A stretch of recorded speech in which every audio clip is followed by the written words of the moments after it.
Su Inwan, your indenture contract will expire in 1 month. The elderly madam sat at the head of the room, her expression kindly. These years serving as the young master's chambermaid, you've been diligent and devoted. Today I called you here to ask, would you be willing to sign a lifelong contract? She waved her hand, and the matron beside her immediately presented a large basket of jewelry, where gold, silver, and jade glittered under the candlelight. Hello, everyone. Welcome to my channel. Subscribe us to read wonderful novels every day. Now the story begins. Continue serving the young master well, and the household will not treat you unfairly. Su Inwan knelt on the floor, her fingertips trembling slightly, yet she still whispered, Madam, this servant does not wish to remain in the young master's household. The old lady was taken aback. Why, the prince and his consort have been deeply in love for years, vowing to be each other's one and only for life. In the end, I am merely an outsider, she said softly. Perhaps, it's better to leave. The old lady frowned, about to persuade her further, but Su Inwan had already kowtowed 3 times with a heavy thud. I beg the old lady to grant me this wish. Very well. The old lady sighed deeply. Since your mind is made up, come to me in a month for your deed of sale. Thank you, old madam.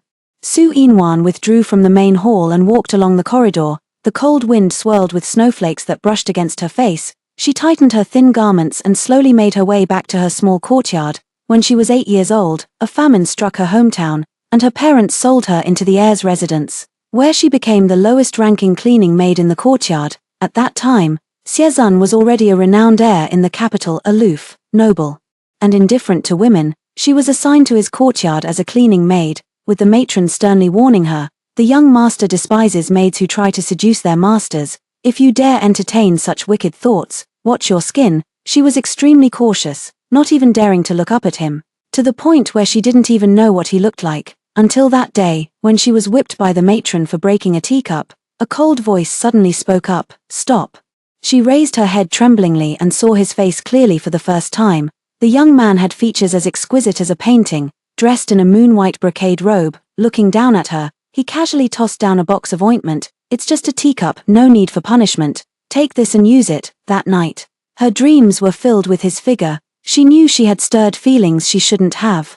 But she understood even more clearly that the gap between them was as vast as clouds and mud, utterly impossible. She could only bury her thoughts deep within, quietly fulfilling her duties. Later, when the old madam sought to select a concubine for the heir, Xiezun unexpectedly chose her from among all the maids. That night, he shed his usual cold and restrained demeanor, pressing her onto the bed and tormenting her until she nearly fainted. Yet once dawn broke, he reverted to that unattainable heir, not even sparing her a glance. For 5 years as his chambermaid, I shared his bed every night, yet never received a shred of tenderness from him, until he married Mu Xinyao, that noble lady who'd grown up with him since childhood. On their wedding day, he vowed before all the guests, in this life, I will cherish only Mu Xinyao and never take another concubine. Pretending magnanimity, Mu Xinyao softly suggested elevating Su Inwan to concubine status.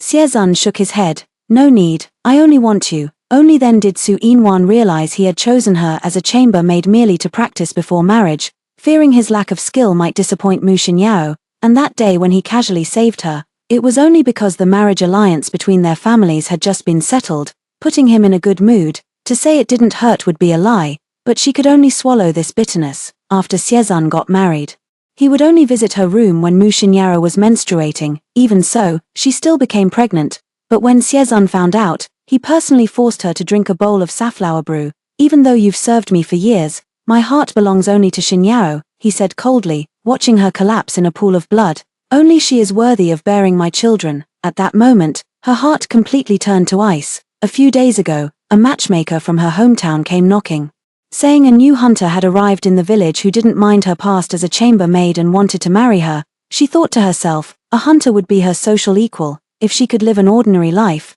it would be better than suffering day after day in this mansion. Lost in her thoughts, she had already reached the courtyard gate when Mu Xinyao's personal maid came rushing over. Where have you been? The princess consort has been looking for you for ages.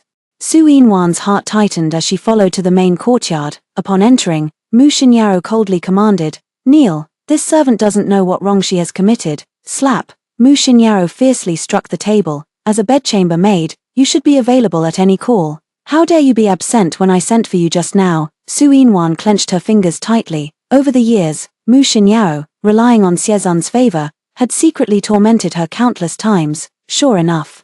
The next moment Mu Xinyaro sneered coldly, "Guards, strip her clothes and drag her out to kneel, then douse her with 10 buckets of cold water. She's not to rise without my order." In the bitter winter chill, Su Yinwan was stripped down to only her undergarments, as 10 buckets of icy water poured over her. Her body turned blue with cold, frost even forming on her eyelashes. The surrounding servants pointed and whispered, their laughter piercing. Just as she was about to faint, a cold, clear voice came from behind her. "What are you kneeling here for?" It was Xiezun, his brows slightly furrowed as he was about to have the guard fetch clothes for her. When Mu Xinyaro emerged with reddened eyes, "I was the one who punished her. She knocked over the brazier while paying respects, scalding my hand." Mu Xinyaro said with a sob, "There are rules in the household. If she isn't punished, where would my authority be? The servants would no longer respect me." As she spoke, she began coughing. Xiezun's expression changed, and he quickly supported her. "You're not wrong, she deserved punishment." Without another glance at Su Yinwan,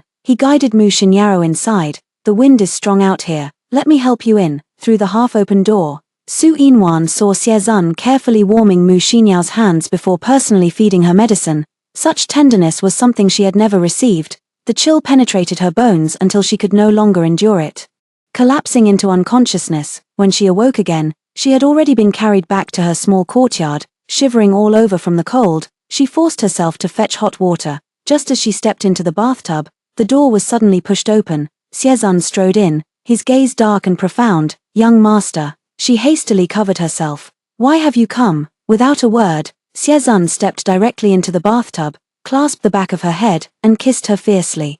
Until she was breathless, he finally spoke hoarsely. "Xinyaro has her monthly courses." Su Yinwan froze, then pushed him away abruptly. "Young master, you mustn't. This servant is to be married." From the moment she decided to reclaim her indenture contract, Su Yinwan had resolved never to let Xiezun touch her again. But this time, Xiezun didn't even hear her words clearly. Just as the moment arrived, Mu Xinyao's maid suddenly pushed the door open and hurriedly reported, "Young master, the young mistress is suffering terribly from her monthly pains. Please go and see her at once." His expression changed instantly, and he immediately released Su Yinwan, leaving without a backward glance. Su Yinwan let out a long sigh of relief, quickly finished her bath, and locked the door securely. That night, Xiezun indeed did not return, and she finally managed to get a peaceful night's sleep. But the very next day, she caught a cold. As a chambermaid, she wasn't entitled to summon the house physician, so she could only ask someone to fetch some medicine, which she brewed herself in the small courtyard. The bitter scent of the medicine filled the air, much like the bitterness in her heart. As she drank the medicine, she overheard the servants' gossip drifting in fragments to her ears. "I heard the crown prince held the crown princess in his arms and comforted her all night long. This morning, he personally fed her bird's nest soup too." When the crown princess mentioned craving candied fruits from the southern city, the prince immediately sent someone to buy them. Such boundless affection, what more could a wife ask for from her husband? Su Yinwan lowered her eyes and gently set the medicine bowl on the table. On the day of her recovery, Mu Xinyao's maid came to visit. "The princess consort is going to the temple to pray for offspring. Considering you've served the prince for many years, she has graciously allowed you to accompany her." Su Yinwan pressed her lips together. A concubine had no right to refuse, so she could only follow to the mansion's gate. Mu Xinyaro sat in the carriage and said softly, "Yinwan, come ride with me." But Xiezun coldly interrupted, "A mere concubine, low in status, is unworthy of sharing your seat." Su Yinwan walked with her head bowed, silently following beside the carriage. The winter sun beat down, making her dizzy, and her steps grew heavier with each passing moment. A gust of wind lifted the carriage curtain, and she caught sight of Xiezun carefully feeding Mu Xinyaro pastries, his movements as gentle as if handling fragile treasure. Mu Xinyaro giggled and leaned against his shoulder, while his eyes brimmed with adoration. Such tenderness, he had never shown her even a fraction of it. At the foot of the mountain, Mu Xinyaro suddenly knelt before the stone steps. "Xinyaro," Xiezun quickly grabbed her arm. "This temple is efficacious. One must ascend step by step on bended knees for prayers of childbearing to be answered." Mu Xinyaro said softly. Xiezun frowned. "You're frail, how can you kneel? Let me do it for you." "No." Mu Xinyao's eyes reddened with urgency. "How could someone of your noble station demean yourself so?" The two argued endlessly when Xiezun suddenly turned to Su Yinwan. "If that's the case, you shall kneel in the crown princess's stead." Su Yinwan knelt in silence. The rough stone steps dug painfully into her knees as she gritted her teeth. kowtowing step by step, her forehead striking the stone with dull thuds. 999 steps, she knelt for 3 full hours until her knees were torn and bloody, every movement feeling like a knife slash, staggering into the temple. She obtained a fertility charm and presented it with both hands to Mu Xinyao. You've worked hard, Mu Xinyao smiled gently, on the way down the mountain. Mu Xinyao kindly allowed her to board the carriage, but halfway through the journey, heavy rain suddenly poured down, thunder roared, and the horses lost control. As the carriage tilted violently, Xie Zun immediately shielded Mu Xinyao, while Su Yinhuan was thrown out of the carriage, her forehead hitting a rock with a heavy thud. The moment the back of her head struck the rock, she saw Xie Zun didn't even glance her way, solely focused on checking if Mu Xinyao was injured. A tear slipped from the corner of her eye before darkness swallowed her consciousness. So in the heart of that noble and untouchable young master, she wasn't even worth a single glance. When she awoke again, she lay in her own bed, her forehead wrapped in bandages. Outside the window, the sky had darkened with the patter of rain. As she tried to prop herself up, the door was suddenly kicked open with a loud bang. Mu Xinyao's maid kicked the door open and pointed at her nose, cursing. You wretched servant, the princess consort is gravely ill, and here you are hiding and slacking off. Before she could react, the maid grabbed her and dragged her to the main courtyard. Inside the room, Xie Zun was sitting by the bed, carefully feeding medicine to Mu Xinyao. When he saw Su Yinhuan enter, he set down the medicine bowl, his gaze as cold as ice. I'm going south of the Yangtze to deal with the floods, he said in a low voice. Take good care of the Shizi consort these days. With that, he turned and left without giving her another glance. In the following days, Su Yinhuan dragged her injured body to care for Mu Xinyao day and night without rest. With Mu Xinyao's tacit approval, the maids found various ways to torment her. The Shizi consort might need water at night, you'll stand guard here. On duty around the clock, no sleeping allowed. These are the consort's personal garments, they must be hand-washed.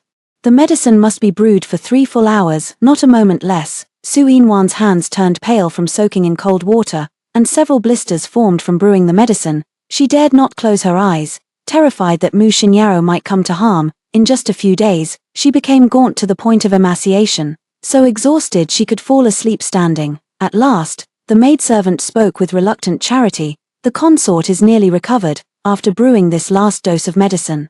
You can get out. Su Yinhuan felt as if granted amnesty. She hurried to prepare the medicine, then carefully carried it to Mu Xinyao's bedside. Consort, your medicine is ready. Mu Xinyao glanced at it and frowned. It's so bitter, how can I drink this? Didn't I say to add sugar? This servant will fetch some at once.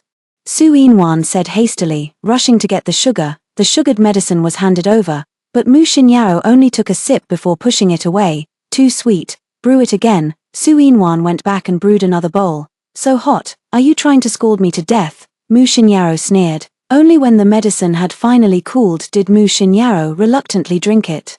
Su Yinhuan let out a long sigh of relief and was about to take her leave when Mu Xinyao suddenly spat out a mouthful of blood with a phut sound. The consort has been poisoned, a maid screamed, grabbing Su Yinhuan. Quick, call the imperial physician. Xie Zun rushed back overnight. When he strode into the inner chamber, the physician had just finished taking the pulse and was kneeling on the ground, trembling. My lord, the consort has been poisoned with arsenic. Fortunately, the dose was small. As long as the antidote is prepared, her life should not be in danger. Who did this? Xie Zun's voice was as cold as tempered ice. The maids immediately pointed at Su Yinhuan. It was her. She brewed the medicine herself. I didn't. Su Yinhuan looked up in panic, only to meet Xie Zun's sinister gaze. He grabbed her by the throat and lifted her up. Su Yinhuan, who gave you the audacity? Su Yinhuan struggled to breathe, her vision darkening in waves as she opened her mouth. But no sound escaped. Your Highness, please calm your anger, the imperial physician said with trembling fear. The most urgent matter now is to prepare an antidote to counter the poison in the consort's body. But the antidote requires someone to first ingest the poison to test it, a process of excruciating pain. Xie Zun let out a cold laugh before abruptly releasing his grip. Su Yinhuan collapsed to the ground, clutching her throat as she coughed violently. Let her test it, Xie Zun declared.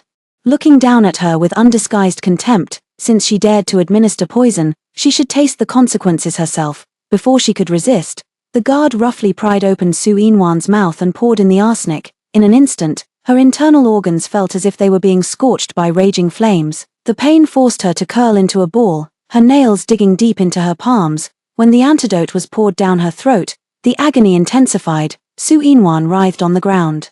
her clothes soaked with cold sweat, her throat emitting whimpers like a wounded animal. Yet Siezun stood by, watching coldly until she passed out from the pain. When she woke again, she lay in the icy cold ancestral hall. A guard tossed down a stack of rice paper along with brush and ink. The heir's orders: you are to copy the Diamond Sutra 99 times to pray for the young mistress's blessings. He paused, then added, in blood. Su Yinwan trembled as she bit her finger. Crimson droplets falling onto the paper, she wrote stroke by stroke, her blood mingling with tears that spread and stained the scriptures a deep crimson. By the 36th repetition, her fingers were already mangled and bleeding. By the 72nd repetition, her vision began to darken, the characters nearly indistinguishable. By the 99th repetition, dawn had barely broken. She collapsed weakly over the desk, her breath growing labored. Creak. The ancestral hall door was suddenly pushed open. Mu Xinyao's personal maid strode in with her nose in the air. The crown princess has awakened. Why aren't you rushing to apologize? In the main courtyard, Mu Xinyao leaned weakly against Siezun's chest, her face as pale as paper. Siezun was gently feeding her medicine, his gaze filled with a tenderness she had never seen before. Su Yinwan knelt on the ground, her forehead pressed against the cold floor tiles. She opened her mouth to defend herself, but met Mu Xinyao's mocking gaze. In that moment, she suddenly understood everything. It was this servant's negligence in caregiving, she kowtowed heavily, her voice hoarse, that caused the poisoning of the young madam. This servant knows her wrong and begs for the young madam's forgiveness. Mu Xinyao magnanimously waved her hand. Enough, it was an unintentional mistake on your part, Siezun coldly warned, there won't be a next time. Su Yinwan retreated from the room, staggering back to the small courtyard. Since that day of testing the medicine, Su Yinwan had secluded herself in her small courtyard, not daring to step beyond its gates even half a step. Fortunately, in the following days, Mu Xinyao seemed to have forgotten about her and didn't come to cause any more trouble. Until the eve of Mu Xinyao's birthday, the young master spent a fortune to purchase a batch of rare orchids. All of the varieties the young mistress loves most, the maidservant announced haughtily as she barged into Su Yinwan's courtyard. The young mistress says you're to care for them for a few days first, then move them to the main courtyard on the day of the birthday banquet. Su Yinwan's fingertips trembled. I can't touch flowers, contact gives me rashes all over. Slap. The maid slapped her across the face. How dare you? You dare disobey the young mistress. You'll tend these flowers whether you like it or not. One more refusal and you'll regret it. Pressing her lips together, Su Yinwan had no choice but to accept the pots of orchids. Within 2 days, angry red rashes spread from her neck to her wrists, agonizingly itchy and painful, leaving her sleepless through the nights. That morning, she forced herself to water the orchids despite her exhaustion, her vision darkening in waves until she stumbled into what felt like a human wall. Forgive me, Your Highness. She hastily knelt, pressing her forehead to the ground. Siezun frowned at her. What's wrong with you? A guard nearby whispered. My lord, the princess consort ordered her to tend the flowers. It seems she can't tolerate the scent of blossoms. Siezun's gaze darkened slightly. If you couldn't touch flowers, why didn't you say so earlier? Su Yinwan smiled bitterly. What difference would it have made if I had told you? Siezun faltered, left speechless for once. As Su Yinwan turned to leave, his icy voice commanded, stay where you are. He signaled for the guard to hand over a jar of ointment. Apply this when you return. When the cool porcelain vial was placed in her hand, Su Yinwan froze. She looked up at Siezun in confusion, unable to comprehend why this man, who had always been indifferent toward her, would suddenly show such a shred of pity. Siezun merely said indifferently, I don't want to see a body covered in rashes when we share a bed. It's unsightly, I see. Su Yinwan clenched the medicine bottle, her heart turning cold. She smiled self-deprecatingly and withdrew with a bow. The next day, Mu Xinyao's birthday banquet was extravagantly lavish. Siezun had her favorite koi fish transported from Jiangnan, creating a living pond in the courtyard. He then invited the finest opera troupe from the capital to perform her beloved melodies for 3 consecutive days.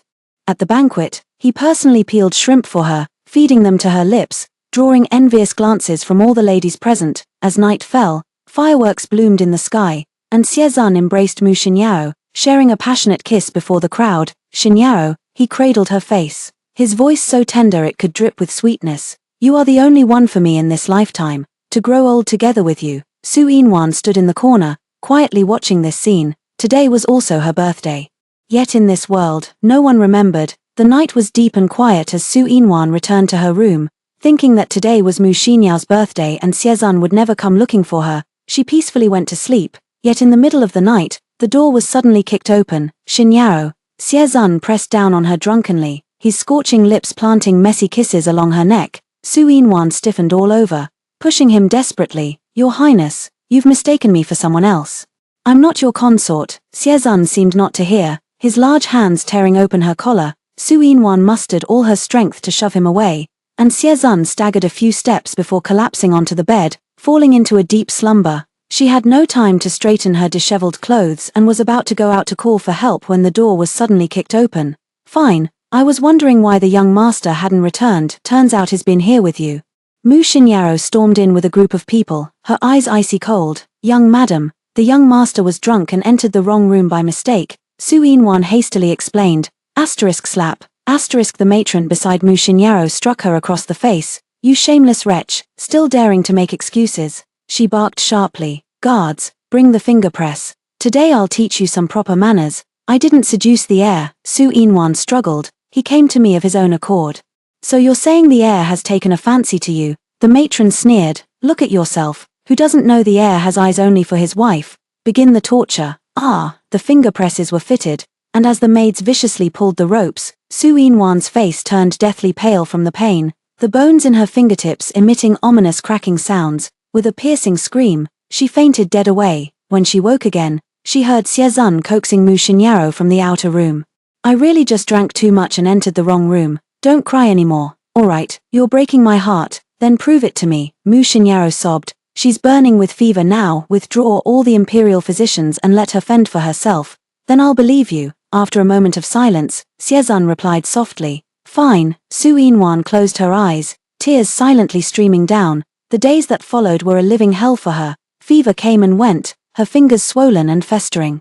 Too weak to even hold a cup of water, without imperial physicians or medicine, she had no choice but to endure. 7 days later, the courtyard gate was suddenly pushed open. Xiezun stepped into the room in a moon-white brocade robe, holding a Celadon medicine bottle in his hand. Frowning at Su Yinwan's haggard face, he placed the bottle on the table. Apply the medicine. Su Yinwan lowered her eyes and bowed. Thank you for your concern, young master. This servant has already recovered and doesn't need the medicine. Xiezun's brows furrowed even deeper. Are you still angry with me? I told you. Before he could finish speaking, hurried footsteps suddenly sounded from outside the courtyard.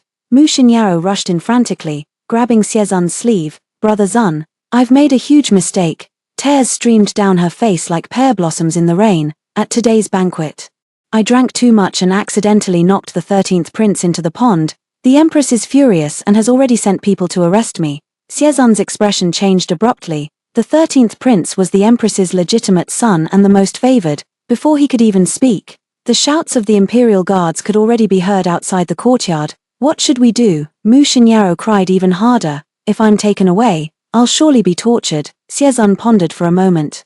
Did you bring your maid with you today? I did bring one, Mu Xinyao sobbed. But she's my dowry maid who's been with me since childhood. I can't let her take the blame for me. Her gaze suddenly shifted and landed on Su Yinwan. Why not send Yinwan instead? She's strong and healthy, nothing would happen to her. Su Yinwan's head jerked up, her pupils contracting sharply. She couldn't believe her ears, let alone that Xiezun was actually considering this proposal. Xiezun frowned deeply, his slender fingers unconsciously rubbing the jade pendant at his waist as if weighing the pros and cons. Seeing him hesitate to make a decision, Mu Xinyao's eyes quickly welled up with tears. Forget it, I'll go confess my crime myself. She bit her lip, looking utterly pitiful. I'll take responsibility for my own actions. No, Xiezun suddenly grabbed her wrist, finally making up his mind. Turning to Su Yinwan, his voice turned icy cold. You go confess. Say it was you who accidentally bumped into the 13th prince. Su Yinwan felt her entire body turn cold, as if plunged into an icy abyss. Your Highness, go now, Xiezun roared sharply. When the Empress's anger subsides in a few days, I'll naturally bring you back. Before his words had fully faded, guards had already barged violently into the courtyard, as Su Yinwan was dragged away with her hands bound behind her back. She glanced back one last time only to see Xiezun holding Mu Xinyao tenderly in his arms, whispering words of comfort, without so much as a glance spared in her direction. The dungeon was bitterly cold, its air perpetually thick with the metallic tang of blood. For 3 days, Su Yinwan endured relentless torture. On the first day, the lash tore her flesh open, coarse ropes cutting into her wrists as blood dripped from her fingertips. On the second day, They pressed a red-hot branding iron against her back. The sizzling sound mingled with the stench of scorched flesh, yet Su Inwan bit through her lip without uttering a single scream. On the third day, salt water poured over her wounds sent waves of excruciating pain that darkened her vision, pushing her repeatedly to the brink of unconsciousness. Just as she believed death would claim her there, the cell door suddenly swung open, and the jailers knelt in unison, greetings to the young master. Su Inwan struggled to lift her head, peering through a crimson haze to see Siezun standing before the cell door in resplendent robes. His brows were tightly knit as he gazed at her lying in a pool of blood, his eyes flickering with an emotion she couldn't decipher. Release her. His voice was icy with command. When the shackles were undone, Su Inwan could no longer stand steady. Siezun bent down and gathered her into his arms. Covered in blood, she felt frighteningly light, as if she weighed nothing at all. Sure, she wanted to say something, but could hold on no longer, collapsing unconscious in his embrace. The last thing she remembered before losing consciousness was the familiar agarwood scent from Siezun and his arms suddenly tightening around her. When Su Inwan woke again, she found herself lying on a familiar bed, surrounded by piles of fine silks, gold and silver jewelry, while several maids bustled about arranging the items neatly. Awake, Mu Xinyao's personal maid stood by the bed, looking down at her with condescension. The young master bestowed these upon you. Don't get any ideas, he's just worried you might resent the young mistress. A servant taking the blame for their master is simply your duty. Don't go entertaining any improper thoughts. Su Inwan numbly closed her eyes without saying a word, in the dead of night.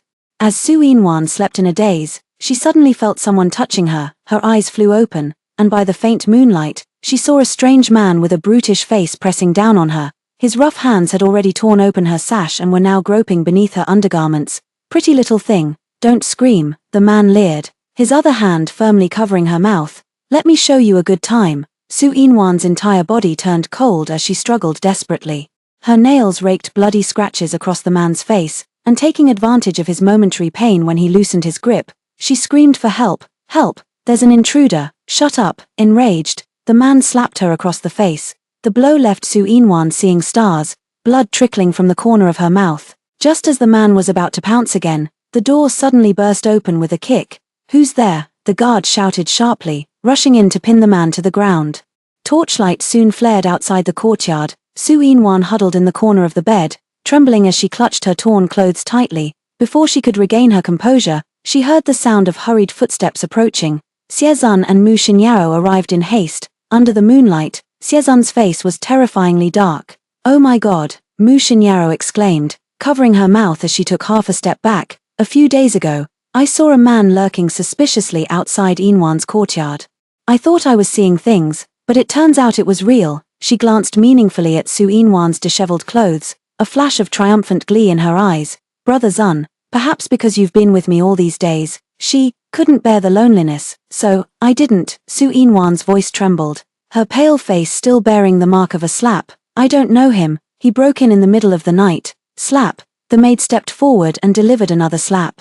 So forceful it sent Su Inwan tumbling off the bed. She fell to the ground, her forehead bleeding from the impact. Wretched slave, how dare you quibble? Su Inwan was about to defend herself when she saw Siezun step toward her, one deliberate pace at a time. For the first time, undisguised fury twisted his normally aloof features, the icy glint in his eyes sending chills down her spine. Su Inwan, he seized her throat, his voice colder than frost. Are you courting death? The suffocating sensation instantly overwhelmed her. Su Inwan struggled to breathe as darkness pulsed before her eyes. Just as she thought she would die here, Siezun suddenly released his grip. Drag him away, he commanded the guards coldly, his gaze sweeping over the man pinned to the ground. Tear this adulterer limb from limb. After a pause, he added, make her watch every moment of it. At the execution ground, Su Inwan was forced to kneel in the front row. When the 5 horses pulled simultaneously, the man's agonized screams pierced the night sky, blood splattering everywhere. A few drops even landed on her face. Ah! Su Inwan's stomach churned violently, and she finally collapsed into unconsciousness. For days afterward, she was plagued by nightmares. Every time she closed her eyes, she would dream of being torn apart by 5 horses, with Siezun standing nearby, watching coldly. That night, as she drifted in and out of sleep, she faintly sensed someone touching her. The familiar scent of agarwood lingered around her, and scorching lips lingered at her neck. She thought it was another nightmare, but upon waking, her body was covered with fresh, ambiguous love bites. completely obscuring those left by the previous man, last night. Did anyone come? She asked the guard outside, her voice trembling. No, the guard replied impatiently. And, what about the crown prince? The guard sneered. The crown prince only seeks you out when the crown princess is indisposed. What are you dreaming of? Su Yinwan felt a chill run through her body, and that night she was struck with a high fever that wouldn't abate. In her feverish delirium, she accidentally bumped into Xiezun in the corridor while fetching medicine. He gave her a cold glance and said nothing. Yet the next day, a 1,000-year-old ginseng appeared by her bedside. Su Yinwan froze for a moment before realizing this was from Xiezun. Not wanting to die, she brewed the ginseng into medicine, but halfway through drinking it, her door was suddenly kicked open. So it was you. Mu Xinyaro burst in with her entourage. A millennium ginseng is missing from the storeroom. I've been investigating all this time, and it turns out you stole it. I didn't steal it. Su Yinwan set down the medicine bowl, her voice weak. The heir gave it to me. Mu Xinyao's expression changed instantly, and she immediately sent someone to summon Xiezun. The moment he arrived, she threw herself into his arms, sobbing, Brother Zun, didn't you say you disliked her? Why would you give her ginseng? And the millennium ginseng bestowed by His Majesty at that. Xiezun's expression remained indifferent. I don't like her. The only one I like is you. Then tell me, Mu Xinyaro asked with reddened eyes, did you give her this ginseng? The room fell into dead silence. After a long pause, Xiezun finally replied, no. Su Yinwan clutched the half-bowl of medicine so tightly her knuckles turned white. Xiezun's words, it wasn't her, pierced her heart like a knife. He'd rather let her bear the shame of theft than see Mu Xinyaro upset. I knew Brother Zun only loves me. Mu Xinyaro wiped her tears and smiled, then turned and barked, guards, brand this wretched maid with the word thief. Let this be a lesson she'll never forget. No. Su Yinwan struggled desperately, but was pinned to the ground by several burly maids. The sharp engraving knife pierced her back, sending waves of pain that racked her body with spasms. The icy blade tip split open her flesh, carving that humiliating character stroke by stroke. Blood streamed down her spine, soaking through her thin garments.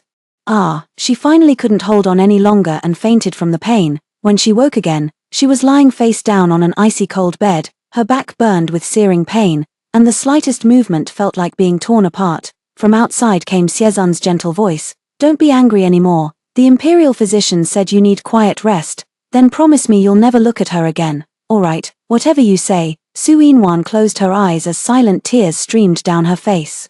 His voice was so gentle it seemed unreal, yet it cut through her heart like a knife. With a creak, the door suddenly swung open quietly. The elderly madam's attendant, Mother Li, walked in and handed her a yellowed piece of paper. Yinwan, your indenture contract has expired. Su Yinwan trembled as she took it, tears welling up in her eyes. This flimsy sheet of paper represented the freedom she had longed for over 10 years. Thank you, Mother Li, she choked out her gratitude.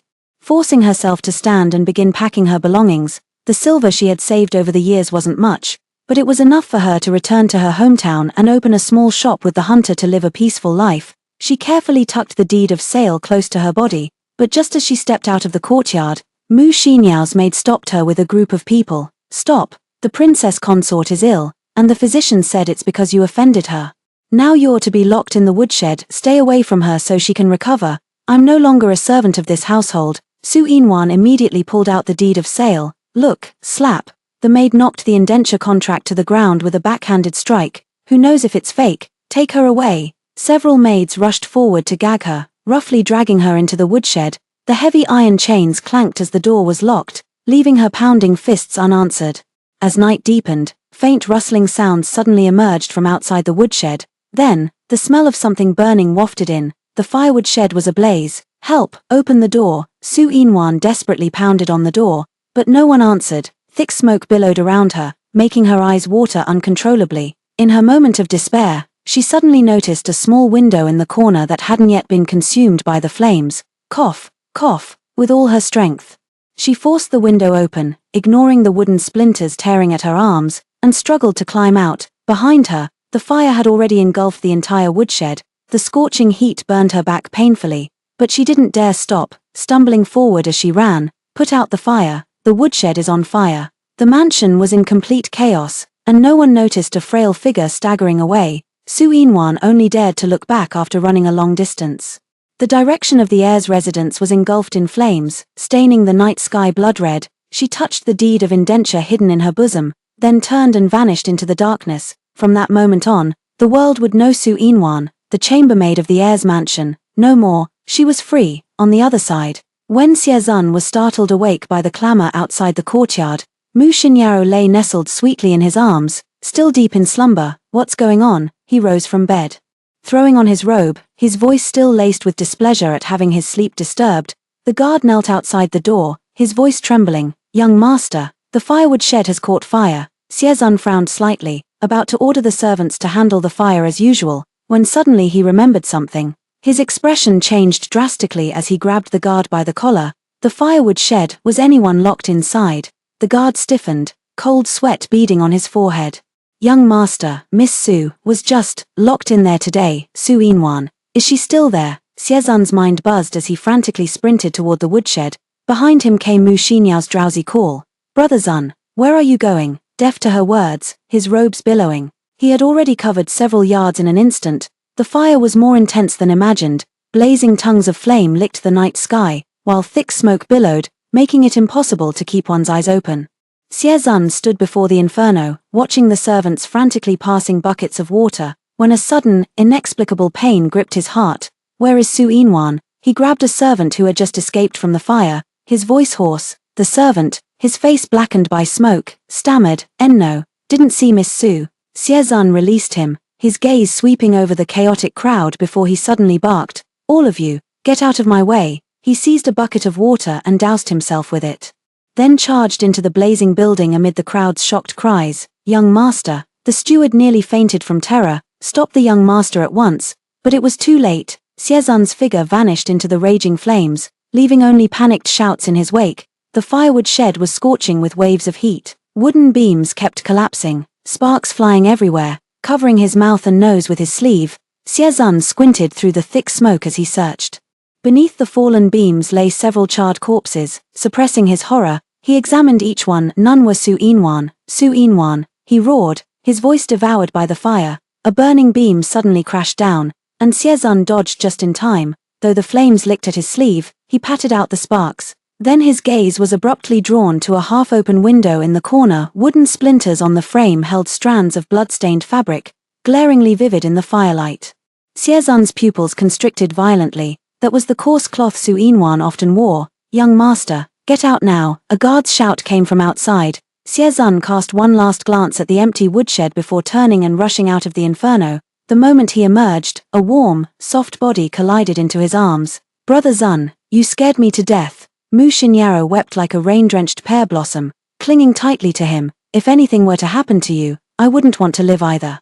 Xiezun gently pushed her away, his voice as cold as ice. "Who locked her in the woodshed?" The crowd fell deathly silent. Mu Xinyao's personal maid timidly stepped forward. "My lord, it was the mistress's order." She said Miss Su had offended her. Xiezun's gaze shifted to Mu Xinyao, whose face turned pale as she hurriedly explained, "I only made her reflect in the woodshed. I never meant to harm her life."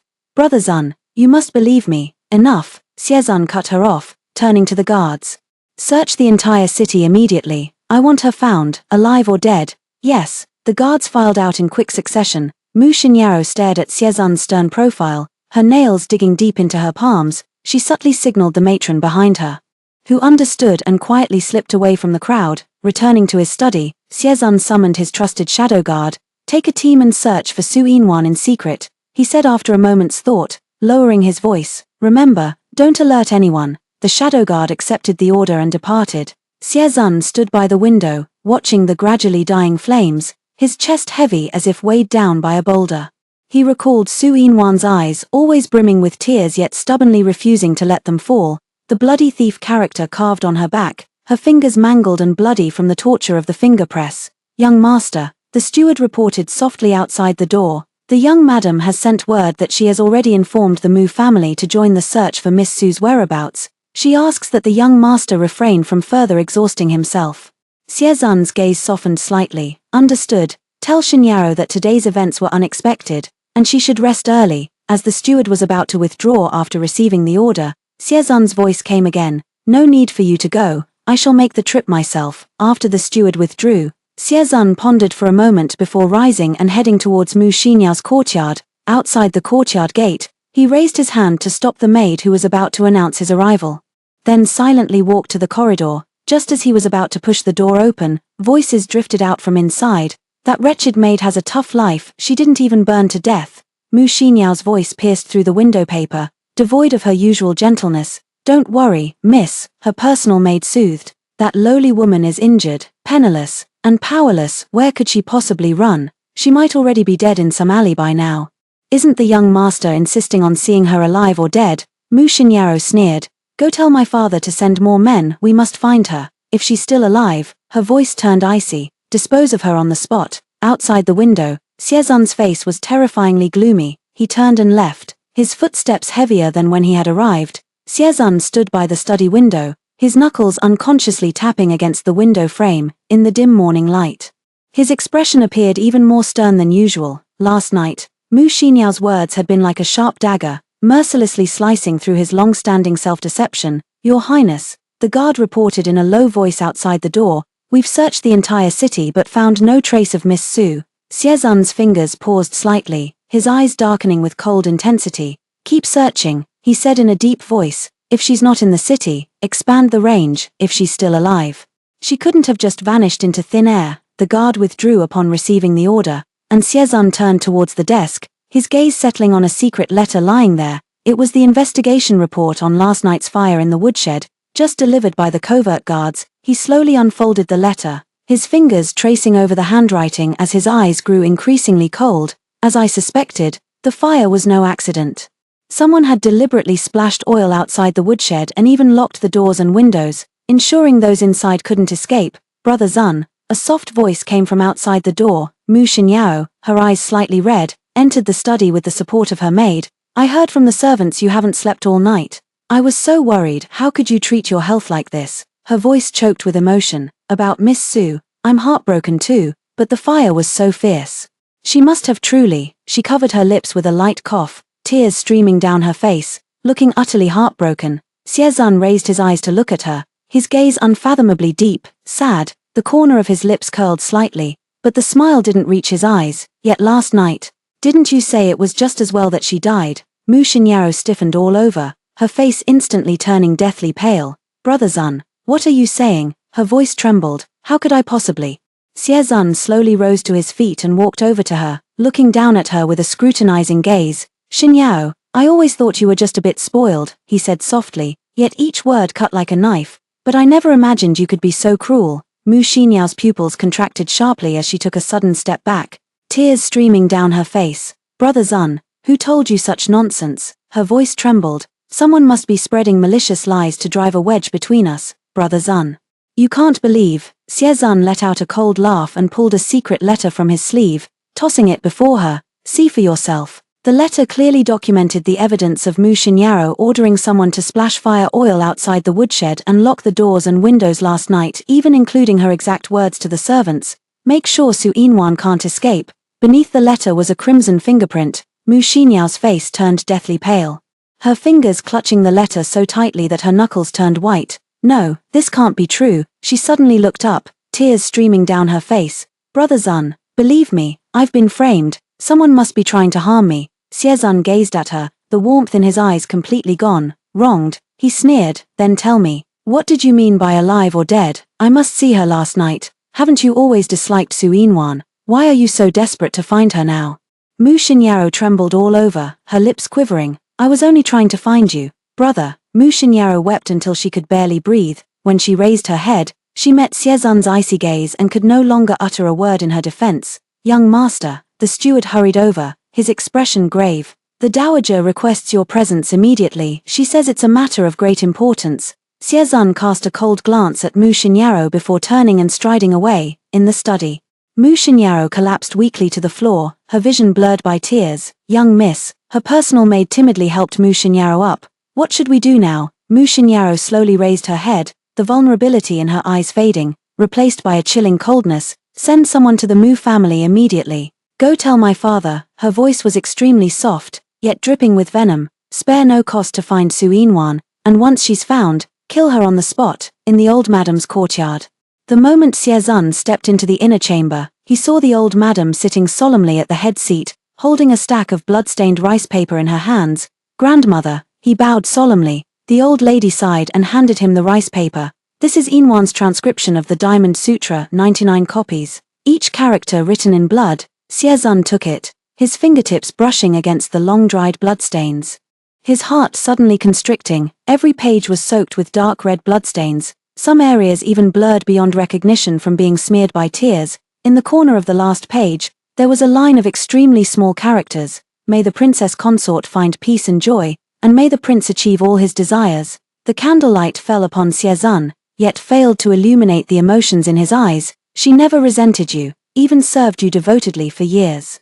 The old lady's voice was aged and weary. "But you, Siezun, even raising a dog would have fostered some affection. Did you ever show her an ounce of tenderness?" Siezun closed his eyes, his chest feeling as if crushed by a boulder, making each breath a struggle. He recalled Su Inwan kneeling in the snow, her fingers mangled and bloody from the torture of the finger press, the look of despair in her eyes when she took the blame for Mu Xinyao. "Grandmother, your grandson admits his wrongs." His voice was hoarse. The old lady sighed deeply and slowly rose to her feet. "If you truly repent, perhaps it's not too late yet." She gave Siezun a profound look. "But whether Inwan is alive or dead, I've already given her the deed of sale. She has no ties to the prince's estate anymore." At these words, Siezun clenched the blood-stained scripture in his hand, his eyes swirling with regret and gloom. "I will find her," he said in a low voice. That night, Siezun ordered a thorough investigation into Mu Xinyao's actions against Su Inwan over the years. Countless shadow guards poured out from the heir's residence, darkening the sky like rolling storm clouds. The night was ink-black as Siezun stood alone by the study window, clutching the secret report just delivered by his shadow guards. The candlelight stretched his shadow long upon the wall, like a silent silhouette. Since Su Inwan disappeared, he had scarcely slept a night. Every time he closed his eyes, he saw her kneeling in the snow, her fingers mangled and bloody from the torture of the splints, and all she might have endured in the fire on that final day. Was she even still alive? The thought clung to him like a festering wound, tormenting him day and night. A voice sounded from behind. "Young master," the leader of the shadow guards reported in a low voice, "I've uncovered some information." Siezun's gaze darkened. "Speak." The shadow guard presented a confession, the deathbed testimony of the servant who had been in charge of the charcoal fire that year. The servant who attended in the room that day has long disappeared, but according to those who lived with him, it was not Miss Su who overturned the charcoal brazier, it was the princess consort herself who kicked it over. Siezun's fingers tightened, crumpling the paper in his grasp. He remembered that day, Su Inwan kneeling in punishment on the snow-covered ground, her body turning blue from cold, frost forming on her lashes, while Mu Xinyao nestled in his arms, weeping about Su Inwan's disrespect. It turned out that everything was a play she had orchestrated herself. The shadow guard did not raise his head but continued his report. The physician who diagnosed the young mistress that day used illness as an excuse to retire to his hometown, but later moved his entire family to the capital. Late at night, Siezun ordered his men to surround the physician's residence. Startled awake from his sleep, the physician saw Siezun standing before his bed with a dark expression and was so frightened that he rolled right off the couch. "Young master." Siezun cast him a cold glance, his gaze settling on the brand-new rosewood furniture in the room. These were certainly not furnishings a mere estate physician could afford. "It seems the stipend from the prince's residence is generous enough for you to purchase a house in the capital, enough for your son to acquire shops and farmland, isn't it?" The physician's face turned pale, cold sweat dripping down his forehead. Siezun waved his hand, and the hidden guards immediately dragged in the physician's son. The young boy was terrified, his face deathly pale, crying out, "Father, save me, speak." Siezun's voice was icy. What really happened when the princess was poisoned back then? A blade pressed against the physician's neck, making him tremble in fear until he finally broke down. It was the princess who gave me the arsenic. She calculated the dose precisely, it couldn't have killed anyone. Afterward, she paid me a sum of silver to keep my mouth shut." Siezun's gaze turned sharp. "So, the pain Su Inwan endured during the drug trial was all part of your joint scheme?" The physician nodded in terror, only to be kicked aside by Siezun, whose eyes burned crimson with rage. "Take him away, keep him under strict surveillance." Under the cover of night, the shadow guard infiltrated Mu Xinyao's chamber to search while she slept. In the hidden compartment of her vanity case, they found an unused packet of arsenic, a small quantity, yet from the same source as the original poison. Siezun stared at the poison, his knuckles turning white from gripping it too tightly. Mu Xinyao's personal maid was secretly detained by the shadow guards. Under torture, She handed over a secret ledger to save herself. The ledger recorded every incident in clear detail. The financial records for hiring assassins to set fire to the firewood shed. The orders to bribe servants to torment Su Yinwan day after day. Even the physician who diagnosed Su Yinwan's pregnancy was one of Mu Xinyao's people. Xiezun's fingers trembled, his eyes dark with surging fury. Keep searching. His voice was low. There must be something else in her room. The hidden guard lifted Mu Xinyao's bed and discovered a voodoo doll beneath the wooden planks, inscribed with Su Yinwan's birth details and pierced with countless silver needles. Xiezun stared at the needle-riddled doll, feeling as though a heavy hammer had struck his chest. So all these years, she had been using such a vile method to curse Su Yinwan. The night grew deeper as Xiezun stood in the small courtyard where Su Yinwan once lived, clutching the secret ledger and the voodoo doll in his hand. Moonlight spilled over the empty bed, as if her curled-up figure could still be seen there. He slowly crouched down and pulled out a wooden box from beneath the bed. Inside were all the little things he had casually given her, each one secretly treasured by Su Yinwan. The porcelain jar of ointment, a broken wooden hairpin. Even a handkerchief he'd tossed to her in drunkenness. Each item had been carefully treasured by her. Each item had been discarded here. Xiezun's heart contracted violently, his fingers clutching the wooden box until his knuckles turned white. Su Yinwan. His voice was hoarse. Where on earth are you, at dawn? With the mist still lingering, Mu Xinyao returned from the temple outside the city in a carriage. Last night, Xiezun had suddenly suggested she go to the temple to pray for blessings. Though she had her doubts, seeing his expression unchanged, she didn't ask further. Yet, for some reason, her eyelids kept twitching the entire journey, as if something terrible was about to happen. Young madam, we've arrived, the coachman whispered in reminder. Mu Xinyao lifted the carriage curtain and had barely stepped down when she sensed something amiss in the manor's atmosphere. The servants kept their heads bowed, not daring to even breathe loudly. While at the center of the front courtyard lay what appeared to be a person, as Mu Xinyao slowly approached, her breath nearly stopped altogether. That was unmistakably her personal maid. The maid lay motionless on the ground, a dark red pool of blood spreading beneath her, long since breathless. Mu Xinyao's pupils constricted violently as she jerked her head up, meeting Xiezun's icy gaze from the host's seat. Clad in black brocade robes, he tapped the armrest lightly with his fingertips. Watching her with detached indifference as though she were a complete stranger. Brother Zun, Mu Xinyao's voice trembled, tears instantly welling up in her eyes. What's going on? How could my maid? Xiezun didn't answer, merely raising his hand slightly. The hidden guards immediately stepped forward, bringing forth a stack of confessions and several witnesses. The house physician knelt on the ground, his face ashen with despair. The coarse maids in the firewood shed trembled with fear. Even the arsonist who should have escaped was now chained with iron shackles, his face covered in blood.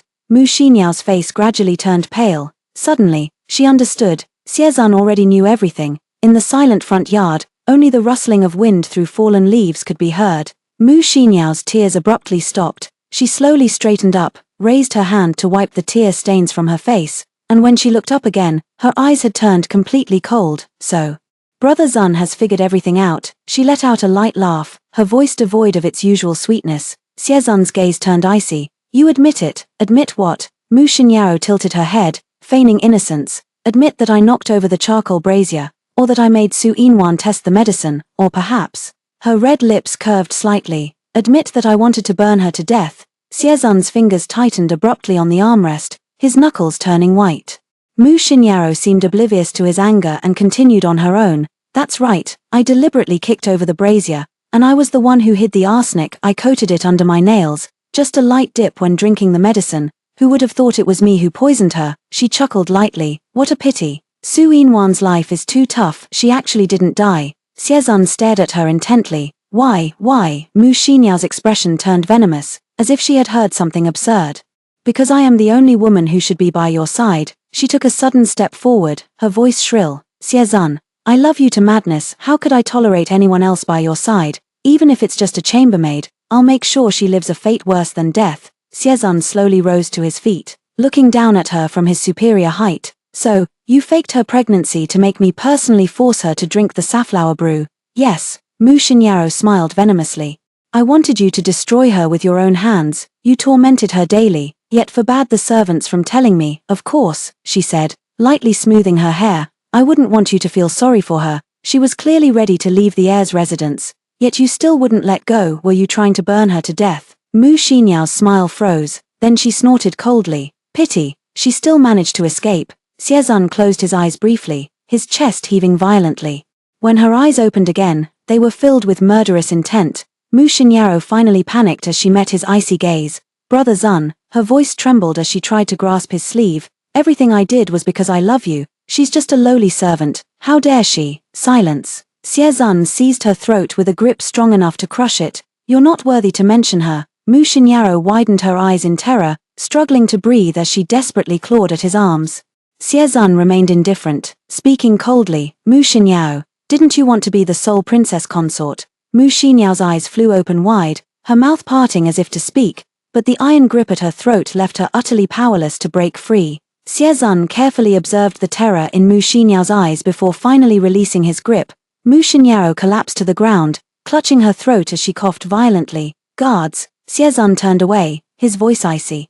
Lock her in the dungeon until the Mu family arrives. He paused, then enunciated each word deliberately. I want a divorce. Mu Xinyao was as if struck by lightning, throwing herself at him frantically. No, Xiezun, you can't do this to me. My father will never agree. Xiezun left without looking back. The Mu family will agree. The news reached the Mu residence while Madame Mu was tending to a rare and precious orchid. A maid stumbled in, her face deathly pale. Madam, terrible news. The Crown Prince has sent men to our estate. Madame Mu's hand trembled, and with a sharp snip, the scissors severed a budding stem. In the main hall, Xiezun's chief guard stood with hands clasped behind his back, flanked by over a dozen black-armored shadow guards, their presence imposing and severe. Father Mu forced himself to remain composed as he stepped forward, but before he could speak, the captain of the guards coldly interrupted. Lord Mu. The Crown Prince has ordered me to announce the crimes of the Crown Princess. Father Mu's face paled instantly, but before he could intervene, the guard unrolled the scroll and began reading aloud. Mu Xinyao, daughter of the Mu family, stands accused of murder, framing the innocent, arson, and using witchcraft to curse others, all charges substantiated by irrefutable evidence. By the Crown Prince's decree, Mother Mu staggered a step, nearly collapsing to the ground. The captain of the guards glanced at her and continued, if anyone from the Mu family wishes to plead for mercy, they may personally visit the heir's residence to state their case. However, he looked meaningfully at Father Mu. The heir said that Lord Mu is an intelligent man who naturally understands the weight of the matter. As his words fell, the hall was plunged into dead silence. Beads of cold sweat broke out on Father Mu's forehead, his fingers clenching tightly. He knew Xiezun was forcing him to make a choice, either protect Mu Xinyao and let the entire Mu family perish with her, or sacrifice the pawn to save the chariot. Sever all ties with our daughter from this moment onward. Master. Madame Mu threw herself forward, clutching his sleeve with tears streaming down her face. Xinyao is our daughter. You can't. Silence. Patriarch Mu violently shook her off, his face dark with fury. He turned to the captain of the guards, his voice hoarse yet resolute. Everything Mu Xinyao has done is her own fault and has nothing to do with the Mu family. From this day forward, she is no longer a daughter of the Mu family. Madame Mu let out a shriek and fainted dead away. The captain of the guards smiled faintly and cupped his hands in salute. A wise decision, Lord Mu. The dungeon was cold and damp. Mu Xinyao huddled in a corner, her hair disheveled, her once magnificent dress now stained with filth. Footsteps approached from afar, and she suddenly looked up, recognizing the visitor. A glimmer of hope flashed in her eyes. Brother Zun. She threw herself against the iron bars. Her voice choked with sobs. I know I was wrong. Forgive me this once, I'll never dare to do it again. Xiezun stood outside the prison door. His stern features accentuated by the dark cloak draped over his shoulders, he lowered his gaze to the woman who had once feigned fragility, his eyes devoid of any warmth. The Mu family has already removed you from the family registry, he said calmly. Mu Xinyao froze, then shook her head frantically. Impossible, my parents would never do this to me. Xiezun raised his hand, and a guard immediately presented a severance letter bearing the Mu family's seal. Mu Xinyao trembled as she took it. When she saw the handwriting on the document, her pupils constricted abruptly. Mu Xinyao, for her immoral conduct and taking of human life, is hereby expelled from the Mu family, with no regard for her survival or death. No, her fingers trembled uncontrollably as the paper fluttered to the ground. This can't be. Xiezun watched her break down with cold indifference before speaking slowly. Every cruelty you inflicted upon Su Yinwan, from this day forward, I will make you taste them one by one. The first day, the guards stripped Mu Xinyao of her padded clothes, leaving only a thin undergarment, and dragged her into the courtyard. Whoosh! 10 buckets of ice water poured over her head, Mu Xinyao screamed and curled into a ball, her skin instantly turning blue-purple from the cold. Xie Zun stood under the corridor, watching the scene with an expressionless face, just like back then, when Su Yinwan knelt in the snow, her eyelashes frosted over. The next day, the guard pried open Mu Xinyao's fingers and slashed her palm viciously with a knife. "Ah!" she screamed as blood gushed out, dripping onto the rice paper. 99 copies of the Diamond Sutra, the guard said coldly, "Not a single one less." Mu Xinyao trembled as she picked up the brush, her blood and tears mingling to form dark crimson characters that bled across the page. The third day, a path was paved with red-hot charcoal, and the guards forced Mu Xinyao to walk barefoot across it. Mu Xinyao wanted to struggle, but during this time, she had neither enough to eat nor warm clothes to wear. Her body had rapidly wasted away. How could she possibly muster the strength to break free from the tall, burly guards? The smell of scorched flesh filled the air. Mu Xinyao was in excruciating pain, as if her heart were being torn apart, yet she was still forced forward. Finally, her body went limp, and she collapsed into complete unconsciousness. The guards dragged her away and threw her into the firewood shed. No one came to tend to her wounds. The fourth day, in just a few short days, Mu Xinyao had already become emaciated, barely resembling a human. Her eyes were bloodshot, the knife wounds on her hands still festering, while the injuries on her feet were charred black, rendering her unable to walk. She could only crawl, inch by inch, to the front courtyard. Xie Zun sat imposingly in the high seat, his cold gaze fixed on the figure at his feet. Mu Xinyao reached out to grab the hem of his robe, her plea for mercy just about to escape her lips. A bowl of arsenic-laced medicine was then forced down Mu Xinyao's throat. She curled up on the ground, her internal organs burning as if scorched by flames, writhing in unbearable pain yet unable to find release in death, for in the next moment, the antidote would be forcibly administered once more. Round and round it goes, a fate worse than death.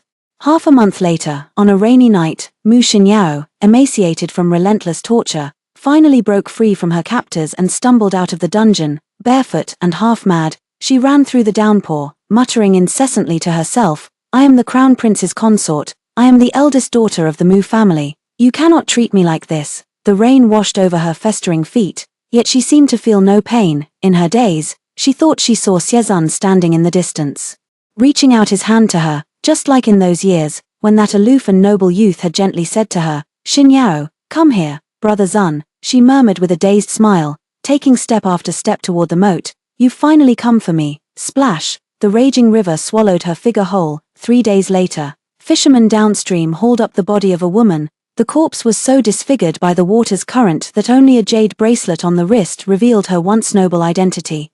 "Your Highness, should Mu Xinyao's body be sent back to the Mu family?" the guard asked in a low voice. Xie Zun stood by the window, gazing at the distant rolling green mountains, and after a long pause, finally spoke, "No need." He turned around and picked up a secret letter that had just arrived on the table. It stated the last known whereabouts of Su Yinwan. His fingers tightened, his voice hoarse. "Prepare the horses." Su Yinwan didn't know how long she had been running. The icy wind cut her face, her thin clothes long soaked through with cold sweat. Blisters had formed on her feet, and each step felt like walking on knife blades. But she didn't dare stop. She feared the sound of pursuing horsemen's hooves could come at any moment. "Run, run as far as you can." Her vision darkened in waves until she could no longer hold on, staggering before collapsing into the snow.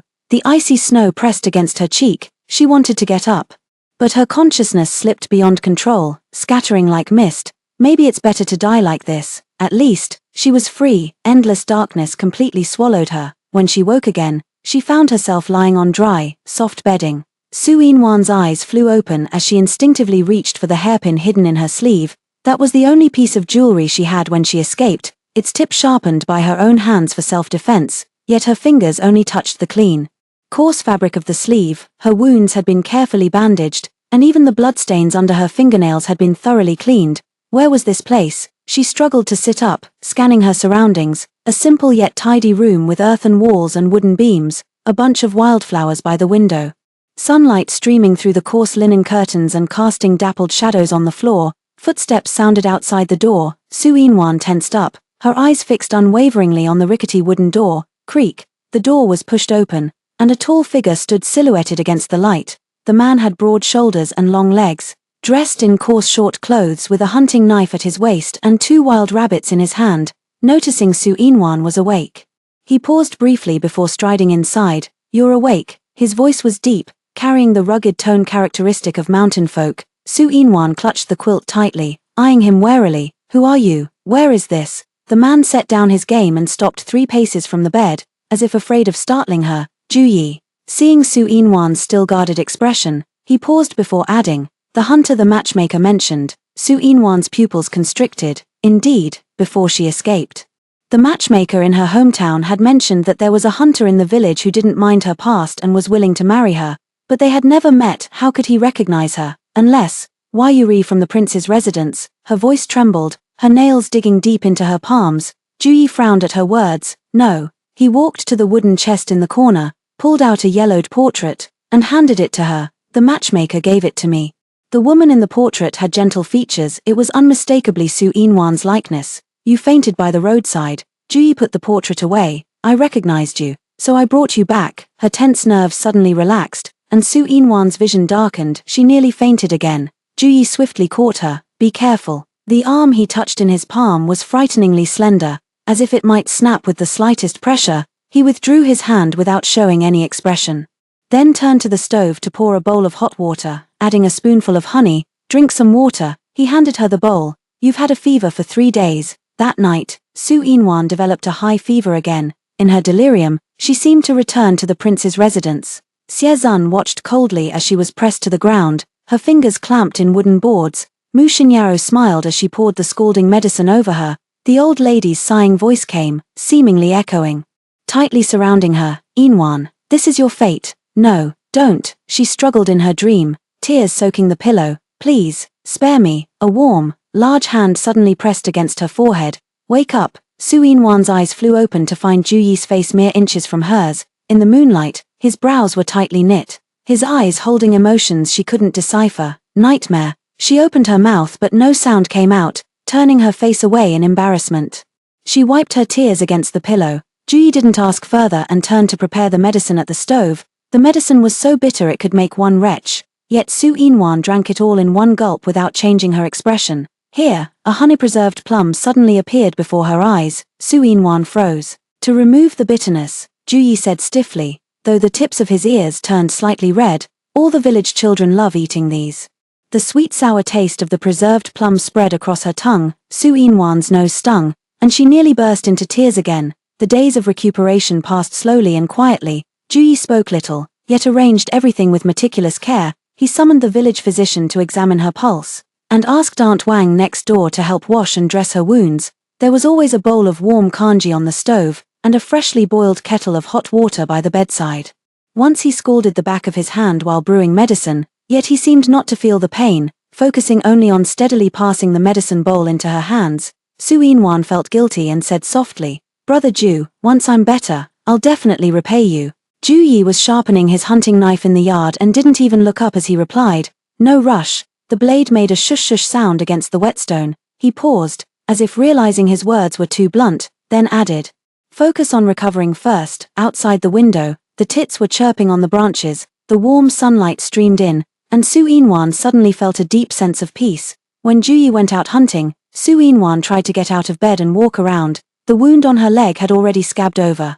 Though it still ached faintly after walking for too long, she pushed open the courtyard gate and took a deep breath of the crisp mountain air, but met with a pair of sinister eyes. A tall, thin man was hiding behind a tree, staring at her intently. Caught in the act, the man grinned, revealing a mouthful of yellowed teeth. "Little lady, what's so good about following that poor wretch Juyi? Why not come with me?" Su Inwan felt a chill run through her body. She slammed the door shut with a bang, her back pressed against it as she trembled uncontrollably. That night, Juyi returned earlier than usual. He carried a blooded wild boar in his hand, his face still smeared with unwashed bloodstains, his gaze sharper than normal. "Did someone come?" he asked in a low voice. Su Inwan shook her head, then nodded, finally whispering, "A tall, thin man." Outside the door, Juyi's eyes turned cold as he immediately turned to leave. "Brother Ju." Su Inwan hastily grabbed his sleeve. "Don't go." She was terrified of causing more trouble, and even more afraid of implicating Juyi because of herself.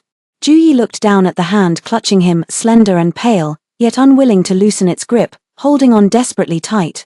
"All right," he finally nodded, "we won't go." But the next day, word spread through the village. Li Zili had fallen off a cliff in the middle of the night and broken his leg. While organizing her wardrobe, Su Yinwan discovered an old indigo dress hidden at the bottom of the chest. The fabric had been washed to a faded hue, yet the stitches remained fine and even.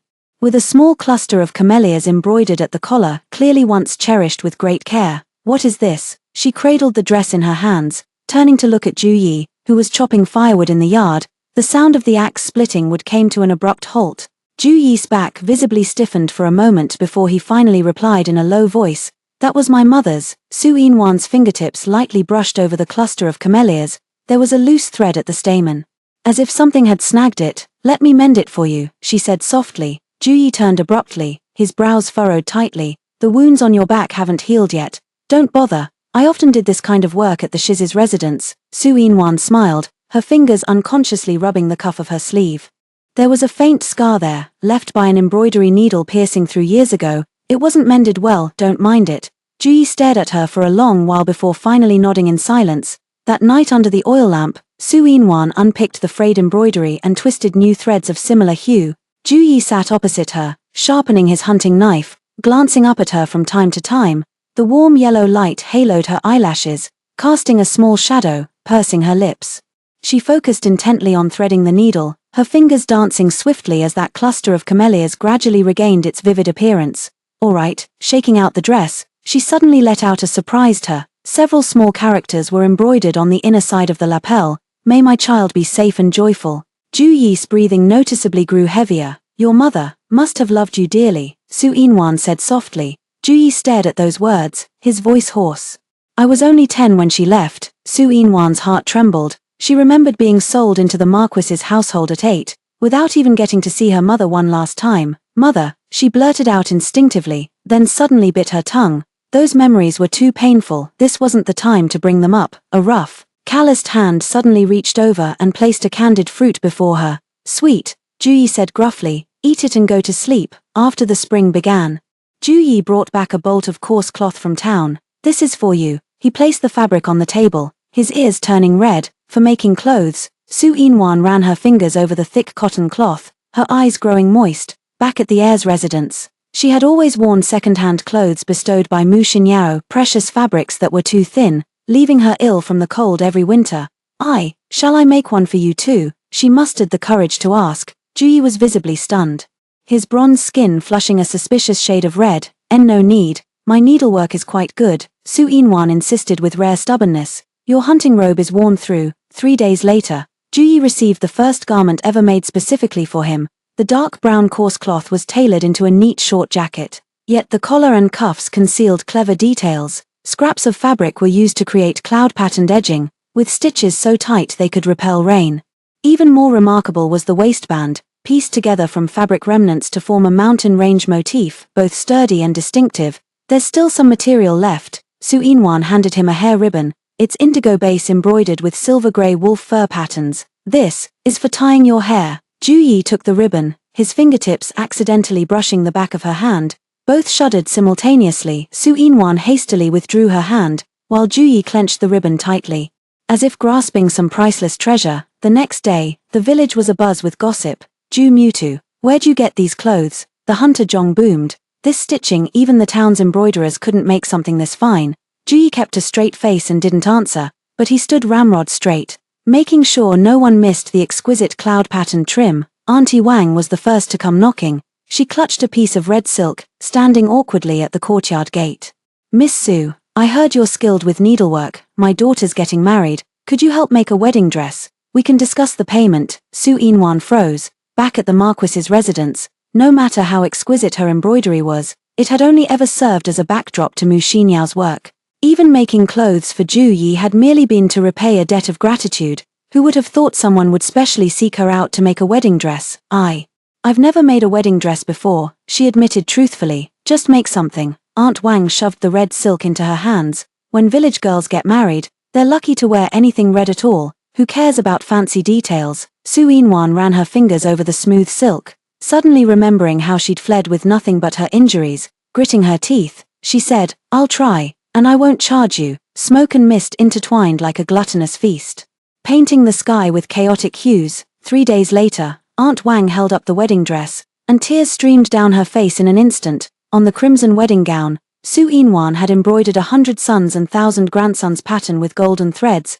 The remaining fabric was fashioned into a bridal veil, its four corners adorned with delicate tassels. She had done it by unraveling the golden threads from her own purse. This must cost so much.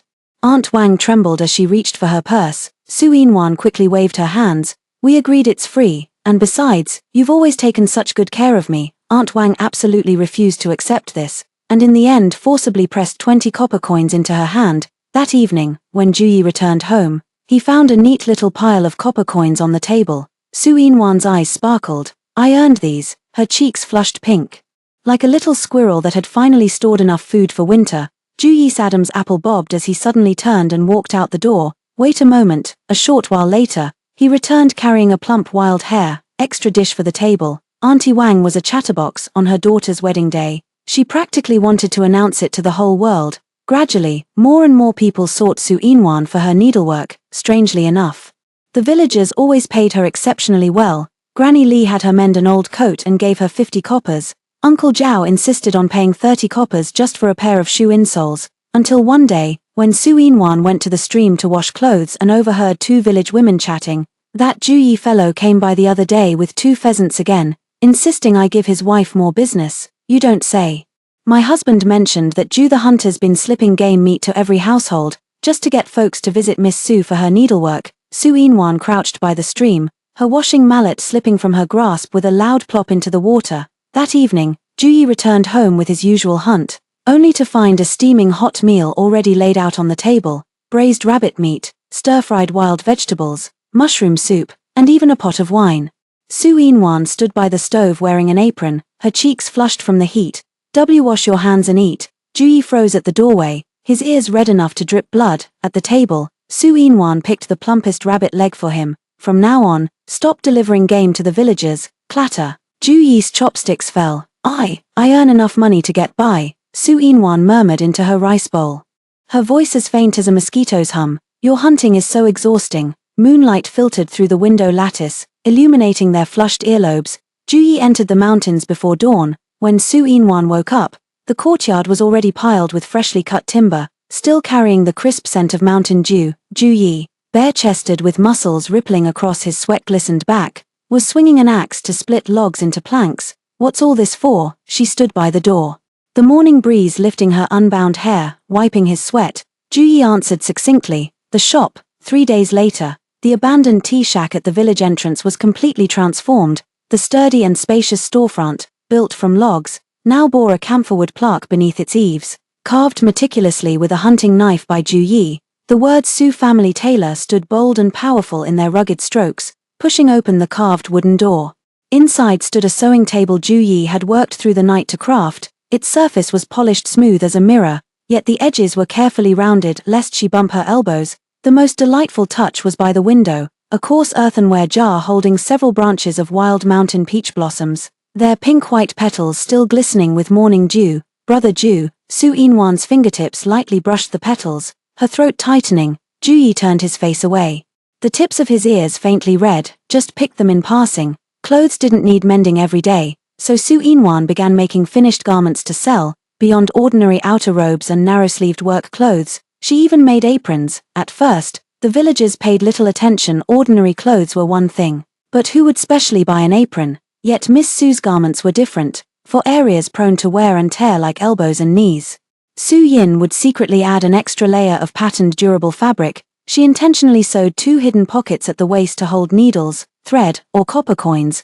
The ties were also modified into adjustable knots, making it comfortable even for pregnant women to wear. Such clever craftsmanship. Aunt Zhong couldn't stop caressing the new apron. No more worrying about wearing out my knees when squatting to pick vegetables. The news spread like wildfire, drawing women from neighboring villages who came seeking her reputation. Su Inwan worked from dawn till dusk, and Juyi would appear punctually every noon, silently placing a bamboo tube of honey water on the counter before reheating her cold lunch. One early morning, as Su Inwan opened the shop door, she discovered a coarse clay pot beside the sewing machine, now holding a fresh bouquet of wild ginger flowers. From then on, it became a daily routine. Whenever Juyi returned from hunting, he would casually bring back a bunch of mountain flowers, violets, wild roses, dogwoods, The rough earthen jar always held the freshest colors from the mountains. That day, 3 strange men sauntered into the village. The scar-faced leader kicked open the wooden door of the clothing workshop and sneered, "Well, well,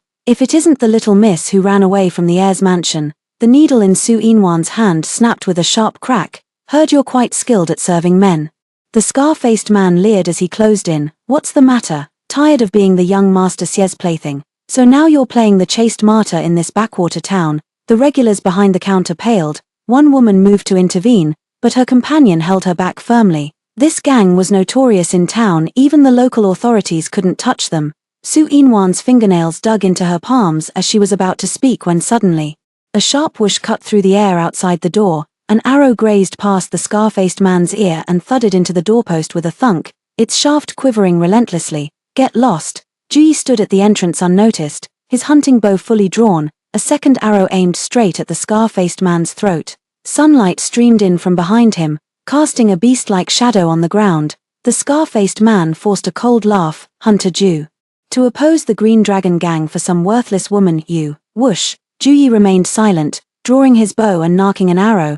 The second arrow pierced straight through his collar, pinning him to the door. Ju strode forward, his hunting knife unsheathed, its tip pressing against Scarface's chin. "One more word, and I'll feed your tongue to the wolves." The ruffians fled in panic, while the gathered villagers erupted in uproar. A runaway concubine from the heir's mansion. No wonder her needlework is so fine, must be a skill honed for serving others. Ju suddenly twisted around and loosed an arrow toward the loudest whispers. The shaft grazed past the gossipy woman's hair bun, sending shrieks scattering through the crowd. "Anyone who dares spread rumors again." His gloomy gaze swept across the crowd. "The next arrow will pierce through their mouth." That night, Su Inwan didn't sleep. The oil lamp burned until midnight as she stitched a new quiver.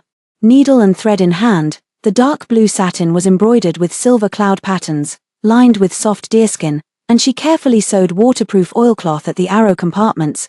The most special feature was the hidden pocket in the shoulder strap, containing a protective talisman, one she had secretly obtained from the village earth god temple while Ju was asleep. At the break of dawn, Ju pushed open the door and found the new quiver quietly hanging from the lintel. He untied his 5-year-old leather quiver, fingers tracing the dense stitching on the silk surface, when he suddenly discovered something in the hidden pocket, a note, neatly written, "May you be safe and sound." No signature, just a small camellia flower drawn beneath. The rumors eventually faded away. Ju continued his daily flower picking as usual, and Su Inwan's clay pot never lacked fresh colors, once when she had a fever and was coughing.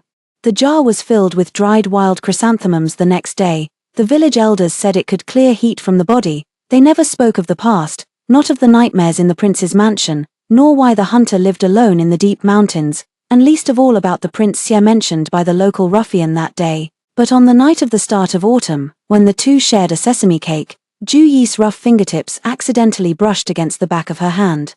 Neither of them pulled away immediately. The oil lamp crackled as a wick flower burst, and in the flickering light, Su Inwan saw a flush gradually spread across Juyi's bronze neck. Wild ginger blossoms quietly unfurled in the earthen jar, their subtle fragrance drifting through the air. That day, a young nobleman in brocade robes arrived at the village entrance riding a white horse.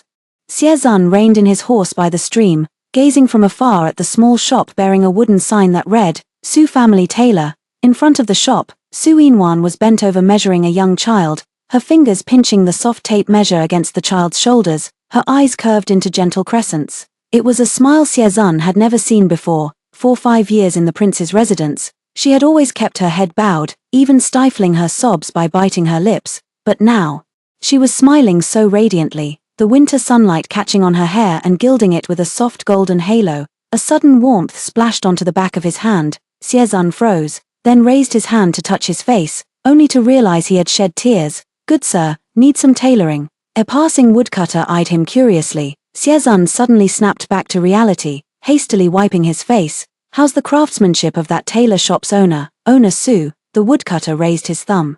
"She's the best in 10 villages around. Just the other day, the county magistrate's wife came specially to order clothes." Xie Zun's fingertips dug deep into his palms. That night, the wealthiest family in the village, the Zhao household, sent someone with a large order, 10 brocade robes, each hem to be embroidered with the character Xie. Su Inwan's fingers trembled so violently she could barely hold the order as she unfolded it.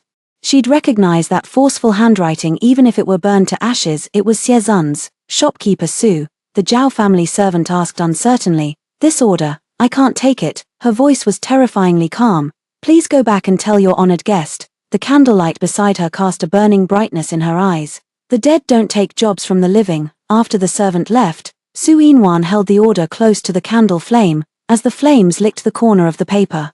She vaguely saw the great fire at the prince's mansion, saw herself locked in the woodshed, desperately pounding on the door. Slap! Ju Yi suddenly pushed the door open, carrying a lively wild rabbit in his hand. Seeing her staring blankly at the candle stand, he frowned, snatched the burning paper ball, and stomped it out. "Be careful not to burn your hand." Su Yinwan stared at the charred ashes on the ground, feeling nothing but a chill running through her entire body. 3 days later, the village chief paid an unexpected visit, with Ju Yi following silently behind. The old village chief stroked his beard and chuckled. "Miss Su, Hunter Ju has asked me to formally propose on his behalf. Though he only has a small courtyard, he pounded his chest and assured me he'll spend the rest of his life treating you well." Ju Yi suddenly interrupted the chief, his bronze face flushing crimson. I'll say it myself." He pulled a cloth bundle from his chest and unwrapped it layer by layer. Inside was a silver hairpin, its tip carved into a camellia bud with an amber the size of a red bean embedded at its stamen. "It was left by my mother." His Adam's apple bobbed. Do you want it?" Su Yinwan's eyes suddenly reddened. Ju Yi had been genuinely good to her, and she should have agreed long ago, but now that the dress shop was just starting to thrive, those orders for modified aprons weren't finished yet. And the county cloth merchant had promised to discuss cooperation next month. She clenched the hem of her clothes. "I can't let go of the dress shop. I think I'll stay as shopkeeper Su for now." The room fell silent in an instant. Ju Yi was quiet for a moment before suddenly thrusting the silver hairpin into her hand. "Wear it." The betrothal hairpin. His ears flushed crimson, yet his expression remained solemn. "Take your time becoming the shopkeeper. I'll wait for you." The old village chief burst into laughter. "What a silly boy." In the stillness of night, Su Yinwan faced the mirror and fastened the camellia silver hairpin. The reflection in the mirror now held bright, determined eyes, no longer those of the disposable chambermaid who'd been trampled upon in the nobleman's mansion. A light tap-tap sound came from outside the window. She pushed it open and saw Ju Yi standing in the moonlight, holding a brand new signboard in his hands, "Su's Tailor Shop." Compared to the previous one, this sign was larger and more exquisite. A smile appeared on Su Yinwan's face as she raised her hand to touch the silver hairpin in her hair. This time, she could finally set the pace of her own life. The daughter of the Shu family in the southern part of the city was getting married, and they sent someone especially to Su family tailor to order a wedding dress. It must be embroidered with silver thread in 100 birds paying homage to the phoenix pattern. The Shu family's matron said critically, feeling the sample fabric, "Come to collect it in 10 days. If the embroidery is well done, you'll be well compensated." Just as Su Yinwan was about to agree, Ju Yi suddenly pressed her wrist and whispered, "We don't have enough silver thread. It's truly not enough." The only silver thread she had was secretly saved back when she was in the heir's residence, barely enough to embroider a pair of cuffs. "Take it," Ju Yi said. "I'll figure something out." That night he went into the mountains and didn't return until dusk the next day, carrying a snow-white fox on his shoulders. From the North Mountain hunt, he handed Su Yinwan the intact fox pelt, saying, "The furrier in town said it's worth 3 taels of silver." Su Yinwan stroked the snow-soft fur, her heart aching as she noticed the bloody scratches on his arm. "White foxes are the most cunning. It's nothing." Ju Yi turned his face away with a cough. "Good practice for archery." For 7 days thereafter, he left at dawn and returned at dusk without fail. Sometimes he'd bring back a white fox, other times rare mountain ginseng, and at the very least, he could hunt a few pheasants to trade for silver thread. On the evening of the 7th day, Su Yinwan waited at the shop's entrance for a man covered in blood. Ju Yi had a savage wound torn across his left shoulder by a beast, yet he clutched a wax paper package tightly to his chest, silver thread. He staggered as he shoved the package into her hands, enough to embroider a phoenix's tail. Ju Yi's wound was more severe than imagined. The beast's dying counterattack left 3 claw marks on his left shoulder, deep enough to reveal the bone. Su Yinwan had already changed the water basin for the 3rd time. Yet the blood still wouldn't stop. "Tell me if it hurts." Her voice trembled as her fingertips carefully avoided the torn flesh. Ju Yi sat cross-legged on the kang, his muscles taut as stone, beads of sweat rolling down his neck and into his collar. "It doesn't hurt," he said. The candle flame crackled and flared, illuminating the old scars on his back, arrow wounds, knife marks, and a savage claw mark that looked like it came from a bear. Su Yinwan's nose stung with emotion. "Don't do this again," she said, dabbing ointment gently onto his wounds. "I don't need the fox fur anymore, and we can find another way to get the silver thread." Before she could finish, Ju Yi suddenly grabbed her wrist. His rough palm was frighteningly hot. Su Yinwan looked up and found herself staring into the depths of his dark eyes. "Worth it." Those two words struck her heart with a tremor. The medicine bowl clattered onto the kang table as Su Yinwan scrambled to her feet in a fluster. I'll go make kanji." The firewood in the stove crackled and popped. Su Yinwan stared blankly at the flickering flames, only snapping out of her daze when the aroma of porridge filled the air. Her face felt even hotter than the fire. On the day of delivering the clothes, a torrential downpour poured from the skies. Ju Yi insisted on accompanying her to the Shu residence.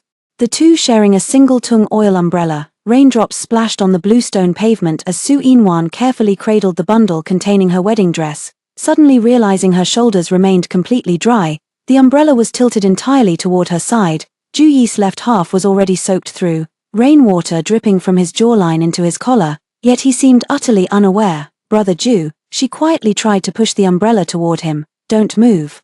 Ju Yi pressed her shoulder with one hand. "I'm fine, the wedding dress mustn't get wet." Miss Shu covered her crimson lips in astonishment when she saw the wedding gown. A phoenix embroidered with silver threads seemed ready to take flight from the red silk, its feathers dusted with pearl powder that shimmered faintly in the shadows. Most remarkable were the phoenix's eyes, adorned with the finest hairs from the brow of a white fox hunted by Ju Yi, making them startlingly lifelike. "Reward her." Miss Shu couldn't bear to part with it and immediately pulled a hairpin from her temple to press into Su Yinwan's hands. "With such skillful hands, you ought to open a shop in the city." The golden gem hairpin reflected the candlelight on the table as Su Yinwan and Ju Yi bent their heads together over the accounts. "It's enough to rent a storefront by the street," she said, her eyes sparkling. "I want to open the dress shop in the county town." Ju Yi nodded and suddenly pulled out a cloth bundle from his robe. "Use this first." Unwrapped, it turned out to be a land deed. The document clearly showed 3 storefronts on the most bustling Brocade Street of the county town, with Su Yinwan's name boldly printed in black and white on the deed. "Where did you get?" She suddenly fell silent, her fingers brushing over the private seal in the corner of the deed. "Thanks." Su Yinwan grabbed the deed to tear it up. But Ju Yi pressed down on her hand. "Think carefully, it's been clear for a long time." With a forceful motion of her hand, the expensive mulberry paper instantly tore in half. The next day, Xie Zun received a coarse cloth package at the inn. Inside was half a piece of indigo-dyed coarse fabric, its edges jagged as if torn from some garment. Embroidered on the cloth were 2 large characters, "even." The stitches were fine and even, forming the very first embroidery pattern she had made after that box of ointment he casually tossed to Su Yinwan healed her frostbitten hands. On the day of Spring Begins, Suju Tailor Shop officially hung its signboard at the village entrance. It lacked the grand facade of Brocade Street, merely expanding half a room from the original small shop. Yet when the red silk was unveiled, the entire village gasped in astonishment. The characters Suju on the camphorwood plaque were boldly inscribed with silver strokes and were actually gilded. "When did you?" Su Yinwan turned to Ju Yi in surprise. "It was traded for with leftover fox fur," he said, his ears turning slightly red. It couldn't possibly be worse than the plaque at the heir's residence. Under the large locust tree outside the crowd, Xie Zun quietly watched the scene. A breeze passed by, and a few prematurely withered locust leaves drifted onto his shoulders before silently slipping into the soil. As dusk fell, the wooden door of the tailor's shop was suddenly pushed open. Su Yinwan was bending her head to sort the embroidery threads when she looked up at the sound, her thin veil fluttering lightly. Silhouetted against the light at the doorway stood a tall figure, the dark brocade robe flowing with hidden patterns, the jade pendant at his waist tinkling softly. It was Xie Zun. Her fingertip trembled, the embroidery needle pricking into her flesh as a bead of blood instantly welled up.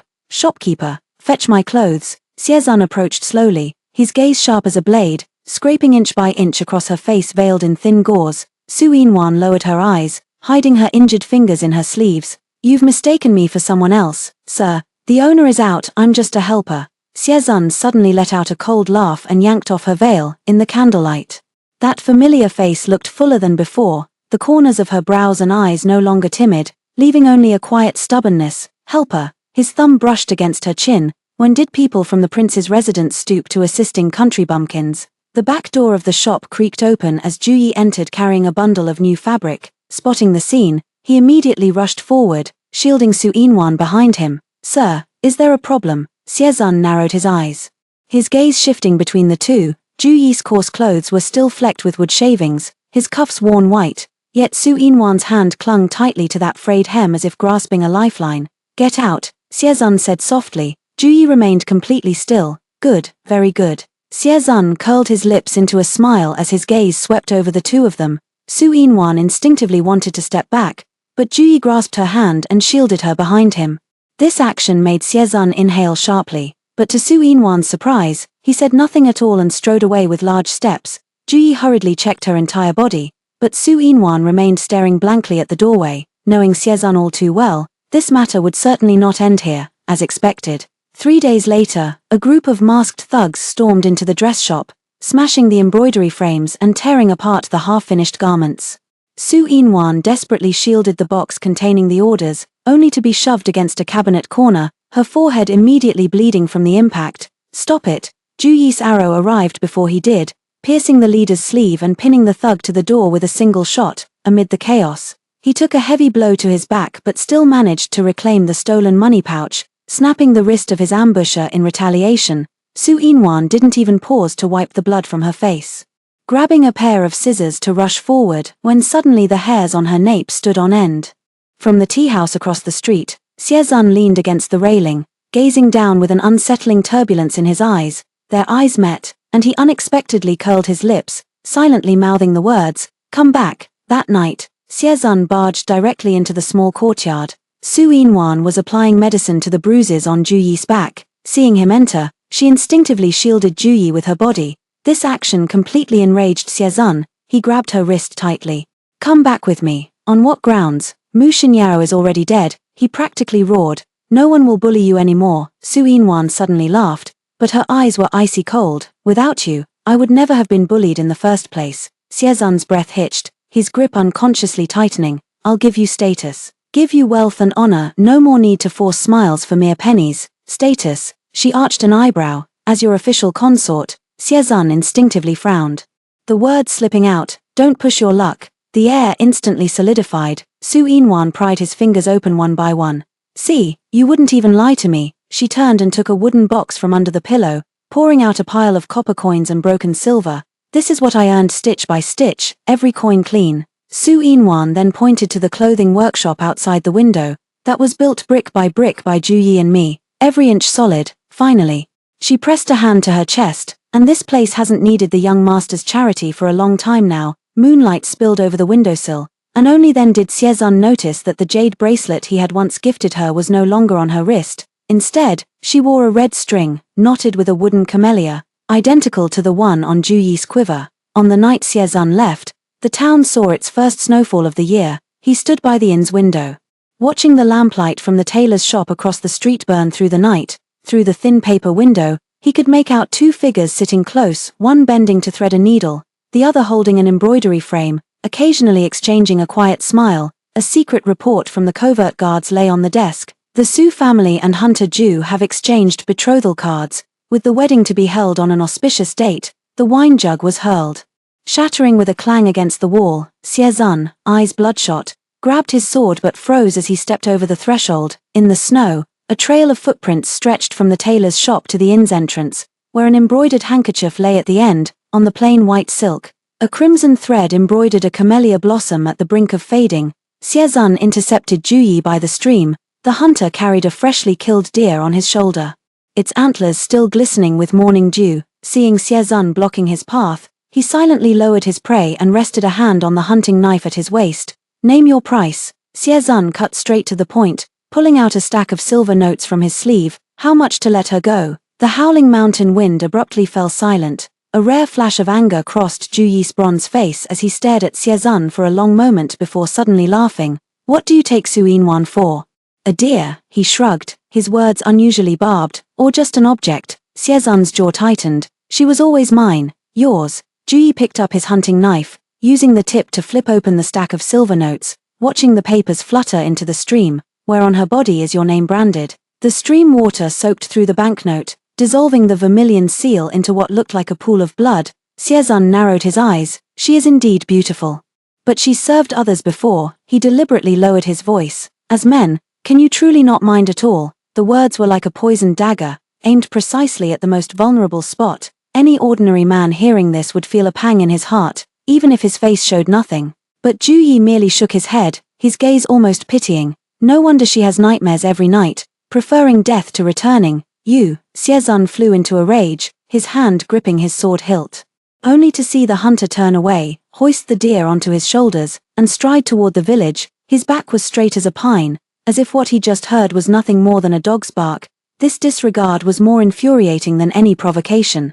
Xiezun stared at his retreating figure and suddenly let out a loud, mocking laugh. Who does he think is fooling with that act of purity? A mere hunter dares to compete with this young master. 3 days later, Xiezun was packing his belongings at the inn. Young master, are you truly returning to the manor? The guard asked cautiously. The covert guard said today. Shut up. An inkstone smashed against the wall, splattering ink everywhere. Xiezun's chest heaved violently, unable to comprehend the source of this inexplicable rage until the sound of celebration drifted through the window. Firecrackers exploded, children cheered, as if possessed. Xiezun pushed open the window and stood frozen. As if struck by lightning, beneath the locust tree at the village entrance, Su Yinwan stood in a brilliant red wedding dress, the golden phoenix embroidered on it seeming ready to take flight in the sunlight. No bridal veil obscured her face. She smiled openly as Ju Yi placed a wildflower wreath upon her hair. Xiezun's fingers dug into the window lattice. He should have felt contempt. A crude country wedding, shabby betrothal gifts, not even a proper bridal sedan. Yet when he saw Ju Yi kneeling on one knee to help Su Yinwan put on the handmade embroidered shoes, an absurd thought flashed through his mind. If it were me standing by her side. The moment this thought surfaced, Xiezun felt as though he'd plunged into an icy abyss. He staggered backward, knocking over a side table. The shattering of teacups shattered his daze. Staring at the blood welling from the porcelain cut on his palm, he suddenly remembered that snowy night 5 years ago. Su Yinwan knelt in the courtyard, her fingers frozen blue and purple, yet she still desperately clutched the embroidered pouch she had made for him. Meanwhile, he walked past the corridor with Mu Xinyaro in his arms, not even sparing her a glance. It turned out that from that moment on, he was no longer worthy. The wedding feast lasted until the moon hung high in the midnight sky. Xiezun drank the last jar of wine on the inn's rooftop, and through his drunken haze, he saw Ju Yi carrying Su Yinwan into the bridal chamber. On the window paper, the two overlapping figures gradually sank lower, and the candle flame went out with a puff. He raised the wine jar as if to smash it down, but in the end, gently placed it on the roof ridge. Beneath the jar lay a silver note, the ransom money he had failed to deliver during the day. The night wind lifted the note, carrying it into the unknown darkness. It was just like those heartfelt intentions from years past, trampled upon at will and then pushed away by his own hands. The sounds of celebration outside the window had long faded, leaving only the wine jars piling higher on the desk. Moonlight streamed through the window lattice, stretching his shadow into a slender, lonely silhouette. The secret reports delivered by the hidden guards lay scattered across the floor. Su Yinwan and Ju Yi's marriage certificate still bore fresh vermilion seals. The tailor shop's ledgers were smeared with ink, and even fragments of villagers' words were recorded. Hunter Ju dotes on his wife so much he won't even let her carry wash water. Bang! Another jar of strong liquor shattered against the wall. The amber liquid seeped through the brick crevices, eerily reminiscent of the blood that had stained Su Yinwan's skirt the year she was forced to drink safflower brew. Through drunken haze, Xiezun vaguely saw his 15-year-old self standing in the snow. The youth in moon-white brocade robes looked down imperiously at the little maid kneeling on the ground, casually tossing her a box of ointment. Just a teacup, he said, yet with just one sentence, that person named Su Yinwan remembered it for a full 10 years. Your Highness. Are you having a nightmare? The guard asked cautiously outside the door. Xiezun jolted awake, his heavy robes soaked with cold sweat. Outside the window, darkness still reigned. With trembling hands, he dipped his brush in ink. The characters Yinwan had barely touched the letter paper when a drop of ink bled across them, blurring like the long festering past between them. At last, he held the letter close to the candle flame, as the fire licked the corner of the paper. It faintly reflected the image of Su Yinwan desperately pounding on the door while locked in the woodshed. 3 days later, the largest silk shop on Brocade Street received a peculiar order. Su Yinwan unfolded the letter, her fingers trembling slightly as they touched the familiar handwriting. Return as is. Su Yinwan suddenly folded the order in half and pulled out a piece of indigo coarse cloth from under the counter, threading a silver needle with red silk. She embroidered 4 characters at the corner of the cloth. Past ties severed.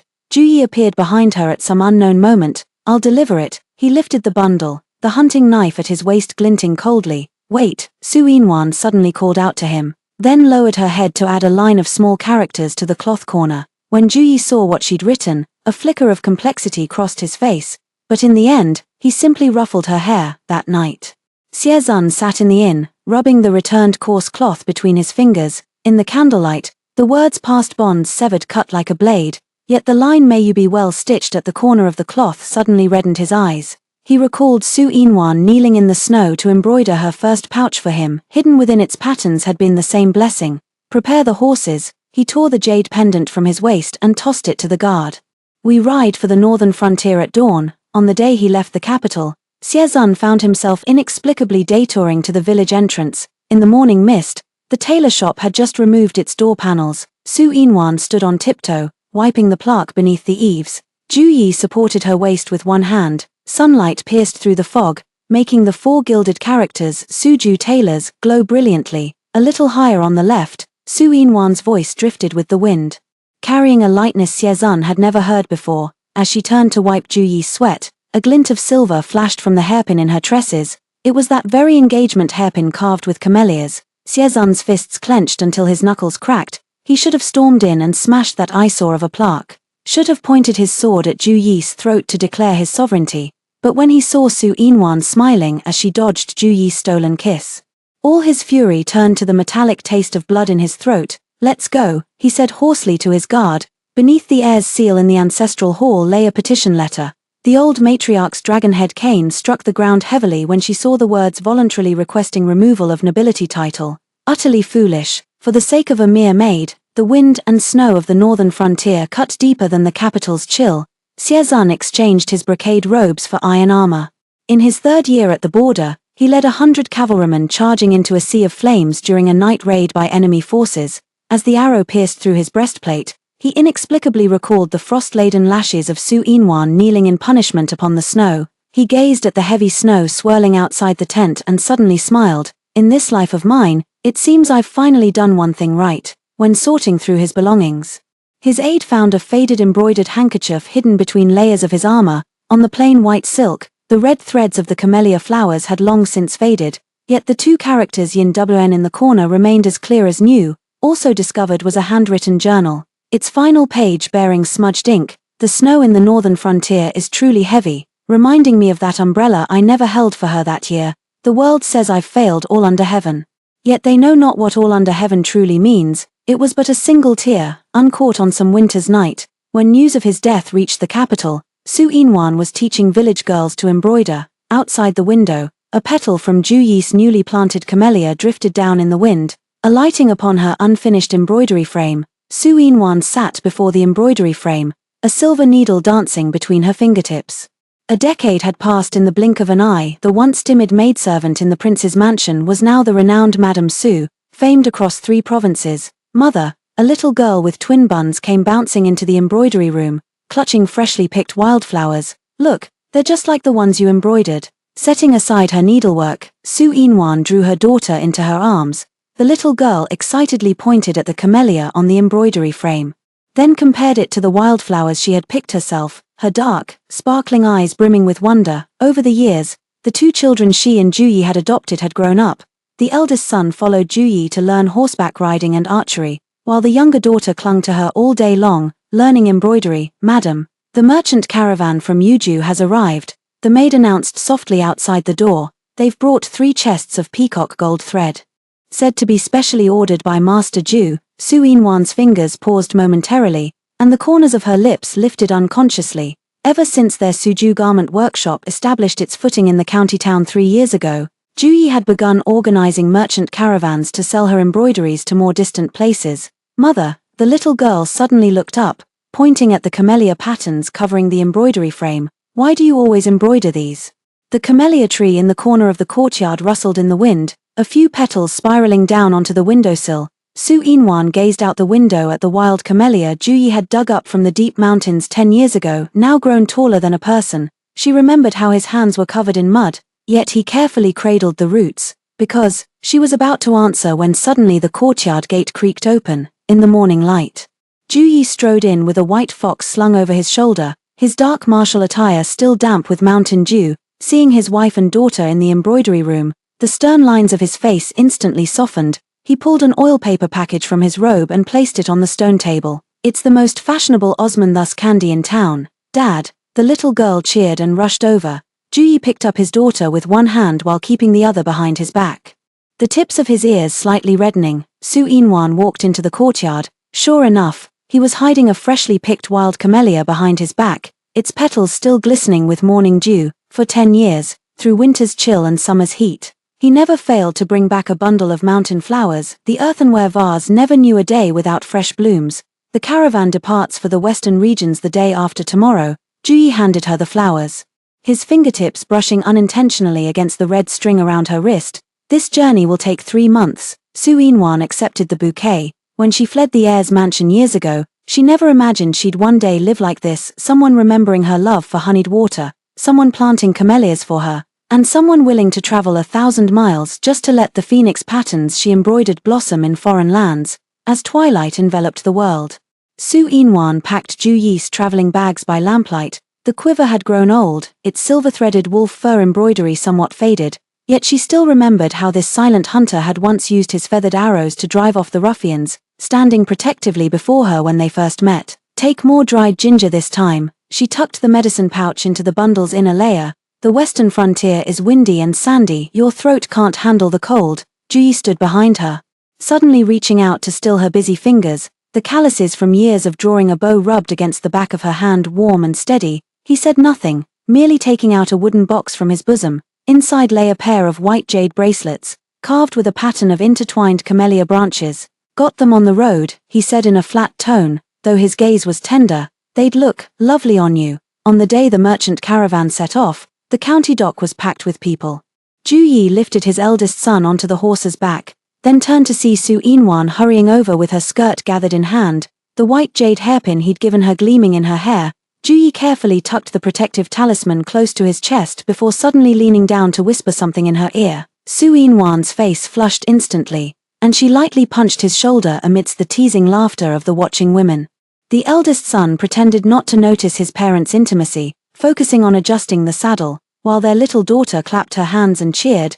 "Daddy and Mommy are being lovey-dovey." 3 months later, news of the merchant caravan's return spread throughout the county town. Su In-wan was teaching her daughter to sort silk threads when she suddenly heard the urgent clatter of hooves in the street. Pushing open the window, she saw Ju-yi standing dusty and travel-worn outside the courtyard gate, with entire bolts of exotic brocade tied to his horse. The setting sun stretched his shadow long, all the way to Su In-wan's feet. She suddenly remembered that snowy night when she fled the prince's residence, collapsing half-dead by the roadside, and had seen such a shadow looming over her like a mountain. On a late autumn afternoon, Su In-wan dozed off before her embroidery frame. In her daze, she seemed to return to the firewood shed of the prince's residence, where Mu Xinyao's maid was advancing with a branding iron, Xiezun's cold voice echoing from afar. "Just a lowly servant, a A warm hand gently rested on her shoulder, jolting Su In-wan awake.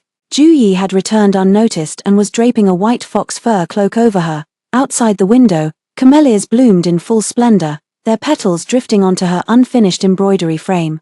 It depicted a pair of snuggling white-headed birds. Nightmares again. Ju-yi's calloused thumb brushed the corner of her eye. Only then did Su In-wan realize she had been crying. She shook her head and buried her face in the pine-scented fold of his robe. Those bygone affairs should have long turned to ashes in the fire that consumed the heir's mansion. In the 12th lunar month, the western region's caravan set off once more. This time, the eldest son went along too. Before departure, the solemn-faced youth imitated his father's manner as he earnestly handed a peachwood hairpin to his younger sister. "Learn embroidery well from mother." Su In-wan stood atop the city wall watching the caravan fade into the distance when she suddenly felt warmth upon her shoulders. Ju-yi adjusted her fox fur cloak for her, taking the opportunity to hold her cold hands. "Let's go back," he whispered. Their shadows merged beneath the city wall, blending into a long trail that stretched toward the distant tailor's workshop. There awaited the embroidered curtain of 100 sons and 1,000 grandchildren she had designed, the white fox fur he had hunted, and the new saplings their 2 children had planted in the courtyard. Next spring, another camellia will bloom in radiant splendor. The end.